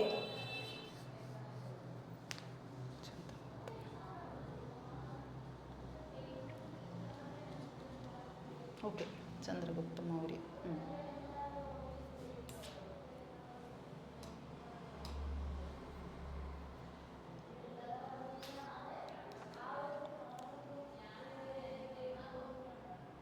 okay, അതുപോലെ തന്നെ മൗര്യന്മാരുടെ എംപയർ അവർ സ്വീകരിക്കുന്നത്, മൗര്യന്മാരുടെ ക്യാപിറ്റലായിട്ട് അവർ കൊണ്ടു നടക്കുന്ന സ്ഥലമാണ്. മൗര്യന്മാരുടെ ക്യാപിറ്റലായിട്ട് അവർ കൊണ്ടു നടക്കുന്നത് എന്താണ്? മൗര്യൻസിന്റെ ക്യാപിറ്റലാണ് പാടലിപുത്ര കേട്ടോ, പാടലിപുത്ര. മൗര്യന്മാരുടെ ക്യാപിറ്റൽ പാടലിപുത്രയാണ്. അത് അവിടെ എന്ത് ചെയ്യുക മനസ്സിലാക്കി വെക്കുക. മൗര്യന്മാരുടെ ക്യാപിറ്റൽ പാടലിപുത്രയാണ്. അതുപോലെ തന്നെ പല്ലവാസിന്റെ ക്യാപിറ്റൽ എന്താണ്? കാഞ്ചീപുരമാണ് കേട്ടോ. പല്ലവന്മാരുടേത് കാഞ്ചീപുരമായിട്ടാണ് കൊണ്ടു നടക്കുന്നത്. കാഞ്ചീപുരം. ഇത്രയും കാര്യം എന്ത് ചെയ്യുക അവിടെ മനസ്സിലാക്കാൻ വേണ്ടി പറയാണ്. ഓക്കെ, പല്ലവന്മാരുടെ കാഞ്ചീപുരമാണ്. പാണ്ഡ്യാസിന്റെ എന്താണെന്ന് പറയാം? പാണ്ഡ്യന്മാരുടേത് മധുര എന്ന് പറയാം നമുക്ക്. പാണ്ഡ്യന്മാരുടെ മധുര എന്ന് പറയാം. പല്ലവരുടെ കാഞ്ചി പല്ലില് കാഞ്ചി. ഓക്കെ, പാണ്ഡ്യന്മാരുടെ മധുര, മൗര്യൻസിന്റെ പാടലിപുത്ര. ക്യാപിറ്റൽ ആണ് പറയുന്നത്. ക്യാപിറ്റൽ ഇവർ ഭരിച്ചുകൊണ്ടിരുന്ന സ്ഥലവും അതിന്റെ ക്യാപിറ്റലും ആയിട്ടാണ് പറയുന്നത്. ഓക്കെ, ഇത്രയും കാര്യം അറിയുക. ഓക്കെ, ഇനി അടുത്ത, which of the following viceroy of India address the Bengal famine 1943 by ordering the army to distribute relief supplies to. അപ്പോൾ ഏത് ബംഗാൾ നമ്മുടെ വൈസ്രോയി ആണ്? ഏത് വൈസ്രോയി ഓഫ് ഇന്ത്യയാണ് ബംഗാൾ ഫെമൈൻ്റെ ടൈമിൽ, നമ്മുടെ ബംഗാൾ ഫെമൈൻ ഉണ്ടാകുന്ന ടൈമിൽ റിലീഫ് സപ്ലൈസ് കൊടുക്കുന്നത് ആളുകൾക്ക്? അതായത് നമ്മുടെ ഇവിടെ ഉണ്ടായിരുന്ന ആളുകൾക്ക് എന്ത് ചെയ്യുന്നത്? ഫുഡ് എത്തിച്ചു കൊടുക്കാൻ വേണ്ടിയായിട്ട് ഒരു ഇനിഷ്യേറ്റീവ് എടുത്ത വൈസ്രോയി ഏതെന്നാണ് ചോദിക്കുന്നത് കേട്ടോ. ആ ഇനിഷ്യേറ്റീവ് എടുത്ത വൈസ്രോയി അല്ലെങ്കിൽ ആ ടൈമിൽ ഉണ്ടായിരുന്ന വൈസ്രോയി ആരാണ് ശരിക്കും പറഞ്ഞാൽ? ആരായിരുന്നു? Lord Linlithgow. Okay, glow എന്ന് ആലോചിക്കുക. ഒരു കാര്യം നല്ല കാര്യം ചെയ്യുമ്പോൾ അയാൾ എന്ത് ചെയ്യും? ഗ്ലോ ചെയ്യും അല്ലേ. അപ്പോൾ ബംഗാൾ സമയത്ത് അയാൾ റിലീഫ് സപ്ലൈസ്, അതായത് ഫുഡും ബാക്കിയുള്ള മെഡിസിനൽ പർപ്പസിനുള്ള സാധനങ്ങളൊക്കെ കൊണ്ട് എത്തിച്ചു കൊടുത്തത് ആരാണ്? ലോർഡ് ലിൻലിത്ത് ഗ്ലോ ആണെന്ന് ആലോചിച്ചിട്ട് പഠിക്കുക. അപ്പോൾ എന്താണ്? ആ ആളാണ് ചെയ്യുന്നത് കേട്ടോ. ലോർഡ് ലിൻലിത്ത് ഗ്ലോ ആണ് അതിന് വേണ്ടിയുള്ള കാര്യങ്ങൾ ചെയ്യുന്നതെന്ന് മനസ്സിലാക്കുക.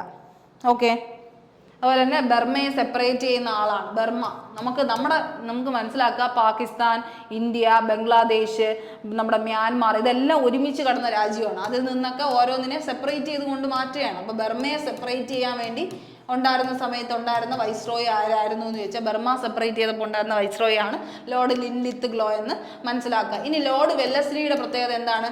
സബ്സിഡറി അലയൻസ് സിസ്റ്റം എന്ന് പറയുന്ന സിസ്റ്റം കൊണ്ടുവന്നത് ആരാണ്? അലയൻസ് സിസ്റ്റം എന്ന് പറഞ്ഞ സിസ്റ്റം കൊണ്ടുവരുന്നത്. അതുപോലെ തന്നെ ലോർഡ് വെല്ലസ്ലി ആണ്. 1798 സബ്സിഡറി അലയൻസ് സിസ്റ്റം കൊണ്ടുവരുന്നത് ലോർഡ് വെല്ല് ഒരു സബായിട്ടുള്ള ഒരു കാര്യമാണ് വെല്ലസ്ലി. ഓക്കെ, ലോർഡ് വെല്ലസ്ലി ആണ് സബ്സിഡറി അലയൻസ് സിസ്റ്റം കൊണ്ടുവരുന്നത്. ലോർഡ് കോൺവാലീസ്, കോൺ ഫുഡാണ്. അപ്പോൾ എന്താണ്, നമുക്ക് പെർമനന്റ് ആയിട്ട് വേണ്ട സാധനമാണ് food. Permanent settlement of Bengal കൊണ്ടുവന്ന ആളാണ് കോൺവാലീസ്. അപ്പോൾ ഇവരുടെ എല്ലാവരുടെയും എന്തെങ്കിലും ഒരു പ്രത്യേകതയെങ്കിലും നിങ്ങൾ എന്ത് ചെയ്യുക, എപ്പോഴും വരുന്ന പ്രത്യേകതകൾ നോക്കി വയ്ക്കുക. പെർമനന്റ് സെറ്റിൽമെന്റ് ഓഫ് ബംഗാൾ 1793 കൊണ്ടുവരുന്ന ആളാണ്. 1793 കൊണ്ടുവന്ന ആളാണ് ലോർഡ് കോൺവാലീസ്. കോൺ എന്ന് പറയുന്ന ഫുഡാണ്, അത് പെർമനന്റ് ആയിട്ട് വേണ്ടതുള്ള സാധനമാണ്, സെറ്റിൽമെന്റിന് വേണ്ടതായിട്ടുള്ള സാധനമാണ്. പെർമനന്റ് സെറ്റിൽമെന്റ് ഓഫ് ബംഗാൾ കൊണ്ടുവന്ന 1793 കോൺവാലീസും. വെല്ലസ്ലി 1798 എന്തും കൊണ്ടുവന്നു, നമ്മുടെ സബ്സിഡറി അലയൻസ് സിസ്റ്റവും കൊണ്ടുവന്നു എന്ന് മനസ്സിലാക്കുക. ലോർഡ് കോൺവാലീസിനെ പിന്നെ എന്തുവെന്നും അറിയപ്പെടാറുണ്ട്, ഫാദർ ഓഫ് സിവിൽ സർവീസ് എന്നും അറിയപ്പെടാറില്ലേ? Father of civil service in India, അതായത് സിവിൽ സർവീസിന് ഒരു തുടക്കം കുറിക്കുന്ന ആളാണ് ആരെന്ന് പറയുന്നത്, നമ്മുടെ ലോർഡ് കോൺവാലീസ് എന്ന് പറയുന്നത് കേട്ടോ. ലോർഡ് കോൺവാലീസ് എന്ന് പറയുന്നത്. ഇത്രയും കാര്യങ്ങൾ അവിടെ ആലോചിക്കുക. ഇതൊക്കെ ശരിക്കും പറഞ്ഞാൽ ഒരു ടാക്സ് കൊടുക്കുക, അങ്ങനത്തെ കുറേ കാര്യങ്ങൾ നമുക്ക് ഇന്ത്യയെ ചെയ്യിപ്പിച്ച കുറേ കാര്യങ്ങളാണ് ശരിക്കും പറഞ്ഞാൽ. സബ്സിഡറി അലയൻസ് സിസ്റ്റവും അതുപോലെ തന്നെ പെർമനന്റ് സെറ്റിൽമെന്റ് അലയൻസ് സിസ്റ്റം എന്ന് പറഞ്ഞാൽ ശരിക്കും പറഞ്ഞാൽ മിലിറ്ററി ആൾക്കാരെ അവിടെയും എന്ത് ചെയ്യുന്നു, നമ്മൾ മിലിറ്ററി ആൾക്കാരെ വെച്ചിട്ട് ഒരു ചൂതുകളി പോലെ ചെയ്ത സാധനം. ഇന്ത്യക്കാരെ എന്തൊരു മിലിറ്ററി പ്രൊസീജിയർ വന്നാലും നമ്മൾ അവരെ കൂടെ നിൽക്കണം, അതായത് ഈ പറയുന്ന ബ്രിട്ടീഷേഴ്സിന്റെ കൂടെ നിൽക്കണം എന്നൊക്കെ പറഞ്ഞൊരു അലയൻസ് സിസ്റ്റം ഉണ്ടാക്കിയതാണ്. ശരിക്കും പറഞ്ഞാൽ ഇന്ത്യ അങ്ങ് അടിമകളാക്കുന്ന പോലെ ചെയ്ത കുറേ കാര്യങ്ങളാണ് ഈ പെർമനന്റ് സെറ്റിൽമെന്റും ഈ ഒരു സബ്സിഡറി അലയൻസ് സിസ്റ്റം. അതുപോലെ തന്നെ നമുക്ക് ഏത് പറയാം, റോട്ട്വാരി സിസ്റ്റം,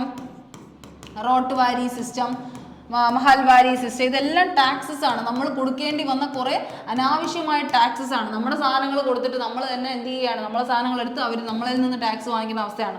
റോട്ട്വാരി സിസ്റ്റവും മഹൽവാരി സിസ്റ്റത്തിന് കാരണമായത് നമുക്ക് പറയാനാണെങ്കിൽ വില്യം ബെൻഡിക്കിന്റെ ടൈമിലൊക്കെയാണ് കൊണ്ടുവരുന്നത്. വില്യം ബെൻഡിക് എന്ന് പറയുന്ന ഇതിന്റെ കീഴിൽ, നമ്മുടെ വൈസ്രോയുടെ കീഴിലാണ് കൊണ്ടുവരുന്നത്. റോട്ട്വാരി സിസ്റ്റം കൊണ്ടുവരുന്ന മുൺറോ ആണ് കേട്ടോ. മുൺറോ എന്ന് പറയുന്ന ആളാണ് റോട്ട്വാരീസ്. തോമസ് മുൺറോ സിസ്റ്റം ആണ് ശരിക്കും പറഞ്ഞാൽ ഇതെന്ന് പറയുന്നത്. തോമസ് മുൺറോ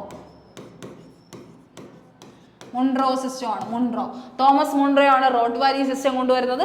മഹൽവാരി സിസ്റ്റം കൊണ്ടുവരുന്നത് വില്യം ബെൻഡിക്, അല്ലെങ്കിൽ നമുക്ക് എന്തും പറയാം, ഹോൾട്ട് മെക്കൻസി എന്ന് പറയുന്ന ആളാണ് കൊണ്ടുവന്നത് കേട്ടോ.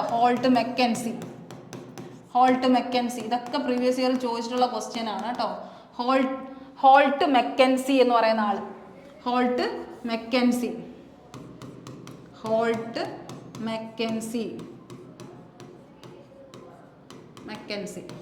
Okay, Holt Mackenzie. Mahalwari system കൊണ്ടുവരുന്നത് ഹോൾട്ട് മെക്കൻസി, വില്യം ബെൻഡിക്കിന്റെ ഒപ്പം. റോട്ട്വാരി സിസ്റ്റം തോമസ് മുൺറോ ആണ് കൊണ്ടുവരുന്നത്. അത് മുൺറോ സിസ്റ്റം എന്ന് പറഞ്ഞു അറിയപ്പെടാറുണ്ട് കേട്ടോ. റോഡ് മുൺറോ തുരുത്തിലേക്ക് പോകുന്നത് റോഡ് വഴിയാണല്ലോ. അപ്പോൾ റോട്ട്വാരി മുൺറോ സിസ്റ്റം എന്ന് പറയുന്നത് തോമസ് മുൺറോ കൊണ്ടുവന്നതാണ്. മഹൽവാരി മെക്കൻസി കൊണ്ടുവന്നതാണ്. വില്യം ബെൻഡിക് ആണ് അതിന് നേതൃത്വം കൊടുത്തതെന്ന് മനസ്സിലാക്കുക. അപ്പം ഇത്രയും കാര്യങ്ങളൊക്കെ ശരിക്കും പറഞ്ഞാൽ ഇമ്പോസിങ് ടാക്സ് ആണ്. നമ്മുടെ കയ്യിൽ നിന്ന് ഒരുപാട് ടാക്സ് ആയ കുറേ കാര്യങ്ങളാണ് എന്ത് ചെയ്യുന്നത്, അതിലൂടെ കൊണ്ടുവരുന്നതെന്ന് മനസ്സിലാക്കുക. ഓക്കെ, ലാൻഡ് റവന്യൂസ് ആണ് ഇതെല്ലാം. എന്ത് തന്നെയാണ്, ലാൻഡ് റവന്യൂസ് ആണ് ഇതെല്ലാം. എന്താണ് ലാൻഡ് കരമടയ്ക്കുന്ന കുറേ സാധനങ്ങളാണ്, ലാൻഡ് റവന്യൂസ് ആണ്. ഓക്കെ, ഇത്രയും കാര്യം മനസ്സിലാവുന്നുണ്ടോ? അപ്പോൾ നിങ്ങൾക്ക് ഇത്രയും കാര്യം മനസ്സിലാക്കുന്നുണ്ടോ? ഓക്കെ, ഇതൊക്കെ എന്താണ് നമ്മൾ പറഞ്ഞല്ലോ, സമീന്ദാരി സിസ്റ്റം പോലെയുള്ള കാര്യങ്ങളാണ്. സമീന്ദാരി സിസ്റ്റത്തിൻ്റെയൊക്കെ മറ്റൊരു പേരായിട്ടൊക്കെയാണ് ഇത് വരുന്നത് കേട്ടോ. പെർമനന്റ് സെറ്റിൽമെന്റ് ഒരു സമീന്ദാരി സിസ്റ്റം ആയിട്ടാണ് മാറിയത്. സമീന്ദാരി. ഓക്കെ, ഇത്രയും കാര്യം അവിടെ അതിൽ നിന്ന് മനസ്സിലാക്കുക. ഓക്കെ ആണല്ലോ. ഇനി അടുത്ത് ലോർഡ് മൗണ്ട് ബാറ്റൺ. നമ്മുടെ എന്താണ് ശരിക്കും പറഞ്ഞാൽ last viceroy of India, British viceroy of India എന്ന് പറയുന്ന ആളാണ് ലോർഡ് മൗണ്ട് ബാറ്റൺ. അതായത് ലോർഡ് മൗണ്ട് ബാറ്റണിന്റെ അടുത്താണ് അന്നത്തെ ബ്രിട്ടീഷ് പാർലമെന്റിൽ ഉണ്ടായിരുന്ന ആര്, ക്ലെമന്റ് അറ്റ്ലി എന്ന് പറയുന്ന ആള്. ക്ലെമന്റ് അറ്റ്ലി ആരാണ്, അന്നത്തെ ബ്രിട്ടീഷിന്റെ അന്നത്തെ പ്രൈം മിനിസ്റ്റർ എന്ന് പറഞ്ഞാൽ അവിടെ ബ്രിട്ടീഷിൽ ഇരുന്ന ആളാണ് ആരെന്ന് പറയുന്നത്, ക്ലെമന്റ് അറ്റ്ലി. അപ്പോൾ ക്ലെമന്റ് അറ്റ്ലിയുടെ നേതൃത്വത്തിൽ ലോർഡ് മൗണ്ട് ബാറ്റൺ ആണ് എന്ത് ചെയ്യുന്നത്, ഇൻഡിപെൻഡൻസ് ഇന്ത്യക്ക്, അതായത് ഇന്ത്യക്ക് ലാസ്റ്റ് ഫൈറ്റ് എന്നുള്ള രീതിയിലേക്ക്, അതായത് ലാസ്റ്റ് പ്ലാൻ ഫോർ ഇൻഡിപെൻഡൻസ് എന്ന് പറഞ്ഞ ഒരു രീതിയിലേക്ക്, പ്ലാൻ ഫോർ ഇൻഡിപെൻഡൻസ് എന്ന രീതിയിലേക്ക് എന്ത് ചെയ്യുന്നത്, ഇവർ ലോർഡ് മൗണ്ട് ബാറ്റൺ ആണ് ഒരു ഇത് ഇൻട്രൊഡ്യൂസ് ചെയ്യുന്നത്. കാരണം ഇതോടെ എന്ത് ചെയ്യണം, തീരണം. ഇനി ഇന്ത്യക്ക് ഇൻഡിപെൻഡൻസ് എന്നുള്ള രീതിയിലേക്ക് മാറ്റം കുറിക്കാനായിട്ടുള്ള കാര്യങ്ങൾ ചെയ്യുന്ന എന്താണ് ശരിക്കും പറഞ്ഞാൽ ആ പ്ലാൻ വരുന്നത്, ലാസ്റ്റ് പ്ലാൻ ഫോർ ഇൻഡിപെൻഡൻസ് വരുന്നത് 3rd ജൂണിലാണ്. ഇതും ചോദിച്ചിട്ടുള്ള ക്വസ്റ്റ്യൻ ആണ് കേട്ടോ. 3rd ജൂണിലാണ് നമുക്ക് എന്ത് വരുന്നത്, ആ ഒരു കാര്യം വന്നത് 3rd ജൂണിലാണ് 1947. 3rd June 1947 last plan for എന്താണ് നമ്മൾ പറയുന്നത്, ഇൻഡിപെൻഡൻസ് ആണ്. അത് ചെയ്യുന്നത് ആരാണ്, ലാസ്റ്റ് വൈസ്രോയി ആയിട്ടുള്ള നമ്മുടെ ലോർഡ് മൗണ്ട് ബാറ്റൺ ആണ്. ലോർഡ് മൗണ്ട് ബാറ്റൺ ആണ് കേട്ടോ. ഓക്കെ, ഇത്രയും കാര്യം അവിടെ മനസ്സിലാവുന്നുണ്ടല്ലോ. ഇത്രയും കാര്യം അവിടെ എന്ത് ചെയ്യുക, പഠിക്കുക കേട്ടോ. ലോർഡ് മൗണ്ട് ബാറ്റൺ ആണ് ലാസ്റ്റ് പ്ലാൻ ഫോർ ഇൻഡിപെൻഡൻസിന് നേതൃത്വം കൊടുക്കുന്ന 3rd ജൂൺ 1947 അത് നടക്കുന്നത്. Okay, last question. Who among the following Mughal emperors got classical Hindu mythological text Ramayana and Mahabharata translated into Persian? പേർഷ്യനിലേക്ക് Mahabharata, Ramayana എല്ലാം ട്രാൻസ്ലേറ്റ് ചെയ്ത ഒരേ ഒരാൾ ആര് തന്നെയാണ്, അക്ബറാണ് കേട്ടോ. അക്ബറാണ്. എത്ര വയസ്സിലാ, 16 വയസ്സിൽ എന്ത് ചെയ്യാണ്, സ്വന്തം അച്ഛനായിട്ടുള്ള ഹുമയൂൺ മരിച്ചു കഴിഞ്ഞതിന് ശേഷം രാജപദവിയിലേക്ക് കയറുന്ന ആളാണ് ആരെന്ന് പറയുന്നത്, അക്ബർ. 13-16 വയസ്സിലാണ് കേട്ടോ. 13 വയസ്സിലാണ്, 13 ഇയേഴ്സിലാണ്, 13 വയസ്സിലാണ്. പക്ഷെ ആരുടെ സഹായത്തോടെയാണ് പുള്ളി എന്ത് ചെയ്യുന്നത്, അക്ബർ ഈ ഒരു രീതിയിലേക്ക് എത്തുന്നത്? 13 വയസ്സിലൊക്കെ ഫൈറ്റ് ചെയ്യാനുള്ള കപ്പാസിറ്റി ഉണ്ടോ? ഇല്ല. ബൈറം ഖാൻ എന്ന് പറയുന്ന ഒരു വളർത്തച്ഛനെ പോലെയുള്ള ആരാണ്, ബൈറം ഖാൻ എന്ന് പറയുന്ന ആളാണ് അന്ന് ആരെ സഹായിക്കുന്നത്, അക്ബർ ഒരു പ്രായം എത്തുന്നത് വരെ അക്ബറിന്റെ കൂടെ നിന്ന് പോരാടുന്നത്. എന്ത് ഫൈറ്റ് ഉണ്ടായാലും മുന്നിൽ നിന്ന് ഒരു ചീഫ് കമാൻഡോയെ പോലെ പ്രവർത്തിച്ചിരുന്നത് ബൈറം ഖാനാണ്. അക്ബറിന്റെ എന്ത് ചെയ്യുന്നത്, ആ ഒരു ഒഫീഷ്യലായിട്ട് നിന്ന് വർക്ക് ചെയ്തുകൊണ്ടിരുന്നത് ബൈറം ഖാനാണ് കേട്ടോ. 13 വയസ്സിൽ കയറിയ ആളാണ്. എത്രേനാണ്, 1556 തൊട്ട് 1556 കയറുന്നത്. അതും ആലോചിക്കുക. 1605 മരണം. ആ കാര്യങ്ങളും ആലോചിക്കുക കേട്ടോ. 1605 മരിച്ചതാരെന്ന് ചോദിക്കാറുണ്ട്. അതാരാണ്, അക്ബറാണ് കേട്ടോ. അത്രയും പോപ്പുലർ ആയിട്ടുള്ള ആളാണ്. അക്ബറിന്റെ പ്രശസ്തി എന്ന് പറഞ്ഞാൽ അത്രയും എന്താണ്, മേജറാണ്. മുഗൾ എന്ന് പറയുന്ന ഒരു വംശം ഇത്രയും പ്രസിദ്ധമാവാൻ അല്ലെങ്കിൽ എത്രത്തോളം ഹിറ്റാവാൻ കാരണം ആരുടെ സഹായത്തോടെയാണ്, ശരിക്കും പറഞ്ഞാൽ അക്ബറിന്റെ ഒരു റൂളിംഗ് പവറിന് കൊണ്ടാണ് കേട്ടോ. ആ ഒരു സമയം നിങ്ങൾ മനസ്സിലാക്കുക. മുഗൾസിന്റെ ടൈമിലൊന്നും ഒരു ഫൈറ്റും എന്ത് ചെയ്തില്ല, ഇവിടെ എത്താനായിട്ട് അവർ സമ്മതിച്ചിട്ടില്ല. ആ ഒരു രീതിക്ക് പവർഫുൾ ആയിരുന്നു അവർ. അപ്പോൾ ഈ ഒരു ടൈം പീരീഡും മനസ്സിലാക്കുക. അത് കഴിഞ്ഞ് എന്താ മനസ്സിലാക്കുക, അക്ബറിന്റെ കാര്യങ്ങൾ പറയുമ്പോൾ അവിടുത്തെ കുറച്ച് ആൾക്കാരെയും കൂടെ നിങ്ങൾ കാരണം അക്ബറിന് എന്താണ്, മറ്റേ കോർട്ടിൽ നവരത്നങ്ങളാണ് ഉണ്ടായിരുന്നത് അല്ലേ, അക്ബറിന്റെ കോർട്ടിൽ ഉണ്ടായിരുന്ന നവരത്നമാണ്. അപ്പം അതും കൂടെ മനസ്സിലാക്കി പഠിക്കുക. പുള്ളിയുടെ ഏറ്റവും വിശ്വസ്തനായിട്ടുള്ള ആളാണ് തോഡർമാൾ എന്ന് പറയുന്ന ആൾ കേട്ടോ. തോഡർമാൾ ഏറ്റവും അക്ബറിന്റെ ഏറ്റവും വിശ്വസ്തനായിട്ടുള്ള, അതായത് ഫൈനാൻസ് മിനിസ്റ്റർ ആയിട്ടൊക്കെയാണ് ഇരിക്കുന്നത്.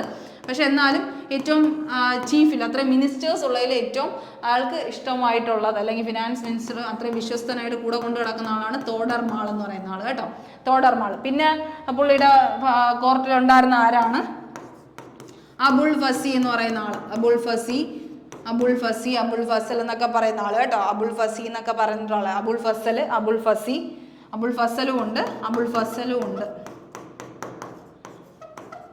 ഓക്കെ, അപ്പൊ ഇവിടെ ചോദിച്ചിട്ടില്ലേ നമുക്ക് രാമായണം മഹാഭാരതയൊക്കെ ട്രാൻസ്ലേറ്റ് ചെയ്ത് പോർഷനിലൊക്കെ ആക്കി. അത് കഴിഞ്ഞ് രാമായണയെ തന്നെ മഹാഭാരതയെ തന്നെ റാസ് നാമ എന്ന് പറയുന്ന ഇതിലേക്ക് മാറ്റി. റാസം നാമ, ബാറ്റിൽ ഓഫ് വാർ എന്നാണ് പറയുന്നത്. ബാറ്റിൽ ഓഫ് വാർ,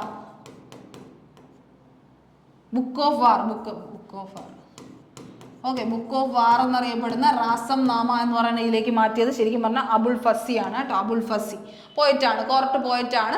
പുള്ളിയാണ് എന്ത് ചെയ്യുന്നത്, ഇതിലേക്ക് മാറ്റുന്നത്. അബുൾ ഫസി. തോഡർമാൾ എന്താണ്, ഫിനാൻസ് മിനിസ്റ്റർ ആണ്. അത് കഴിഞ്ഞ് അബുൾ ഫസൽ സ്കോളറാണ്. അബുൾ ഫസി എന്ന് പറയുന്നത് പോയറ്റാണ്. പിന്നെ എന്താണ്, പിന്നെ അവിടെ ആലോചിക്കേണ്ട ജോധാബായി ആരാണ് ശരിക്കും പറഞ്ഞാൽ, ജോധാബായി അക്ബർ പ്രണയം നമ്മൾ കേട്ടിട്ടുള്ളതാണ്. അതെന്താണ്, ഭാര്യയാണ് അല്ലേ. ജോധാബായി എന്ന് പറയുന്നത് ഭാര്യയാണ്, അക്ബറിന്റെ വൈഫാണ്. അത് കഴിഞ്ഞ് ഈ പറയുന്ന തോഡർമാൾ എന്ന് പറഞ്ഞാൽ ട്രസ്റ്റഡ് ജനറൽ ഓഫ് അക്ബർ ആണ്. ഓക്കെ, ഈ കാര്യം ആലോചിക്കുക. പിന്നെ എന്താ പറയാനുള്ള, പിന്നെ നമുക്ക് പറയാനുള്ള ബീർബൽ, ടാൻസൺ, ഇവരൊക്കെ എന്താണ് കോർട്ടിൽ ഉണ്ടായിരുന്ന ഏറ്റവും മുഖ്യമായിട്ടുള്ള ആൾക്കാരാണ്. ബീർബൽ ഉണ്ടായിരുന്നു, ടാൻസൺ ഉണ്ടായിരുന്നു, അങ്ങനത്തെ കുറച്ച് ആൾക്കാരൊക്കെ കൂടെ ഉണ്ടായിരുന്ന ആൾക്കാരാണ്. പിന്നെ എന്താണ്, അബുൾ ഫസൽ എന്ന് പറയുന്ന ആളാണ് എന്ത് ചെയ്ത് അക്ബർ നാമയൊക്കെ എഴുതിയിട്ടുള്ളത് കേട്ടോ. അക്ബർ നാമ എഴുതിയിട്ടുള്ളതൊക്കെ അബുൾ ഫസൽ. ഓക്കെ, അക്ബർ നാമയാണ് കേട്ടോ, അക്ബർ നാമ. ഓക്കെ, ഇത്രയും കാര്യങ്ങളൊക്കെയാണ് അതിൽ പറയാനുള്ളത്. ഒരു ഏറ്റവും നല്ല ഒരു എന്താണ് ഭരണം കാഴ്ചവെച്ച ആളാണ് അക്ബർ എന്ന് പറയുന്നത്. അക്ബറിനെ ഏറ്റവും 1605 മരിക്കുമ്പോൾ എവിടെയാണ്? ഫത്തേപൂർ സിക്രിയൊക്കെ ഉണ്ടാക്കിയത് ആരാണ്? അക്ബറാണ്. ഫത്തേപൂർ സിക്രി സിക്കന്ദരാബാദ് അല്ലേ, സിക്കന്ദരാബാദിലൊക്കെയാണ് ഇൻസ്ക്രിപ്ഷൻസും അങ്ങനത്തെ കുറേ കാര്യങ്ങളൊക്കെ ഉള്ളത്. അപ്പോൾ സിക്കന്ദരാബാദിലാണ് എന്ത് ചെയ്യുന്നത്, അടക്കിയിരിക്കുന്നത് കേട്ടോ. അപ്പോൾ ഇത്രയും കാര്യങ്ങൾ മനസ്സിലാക്കുക. അപ്പോൾ ഇതുപോലെ ഇത് എഫിഷ്യൻ്റ് ആയിട്ട് നിങ്ങൾക്ക് ഫീൽ ചെയ്യുന്നെങ്കിൽ ഇതുപോലത്തെ സെഷനുമായിട്ട് അടുത്ത് നമുക്ക് കാണാം. എന്തായാലും ഇത്രയും കാര്യങ്ങൾ നിങ്ങൾ എന്ത് ചെയ്യുക, നന്നായിട്ട് പഠിക്കുക, നന്നായിട്ട് മനസ്സിലാക്കുക. ഇതുപോലെ എന്ത് ചെയ്യുക, പ്രീവിയസ് ഇയർ ക്വസ്റ്റ്യൻസ് അനലൈസ് ചെയ്ത് ടോപ്പിക്സ് കൃത്യമായിട്ട് എന്ത് ചെയ്യുക, കവർ ചെയ്ത് പോകാൻ ശ്രമിക്കുക. എല്ലാവർക്കും നല്ലൊരു ദിവസം ആശംസിക്കുന്നു. താങ്ക്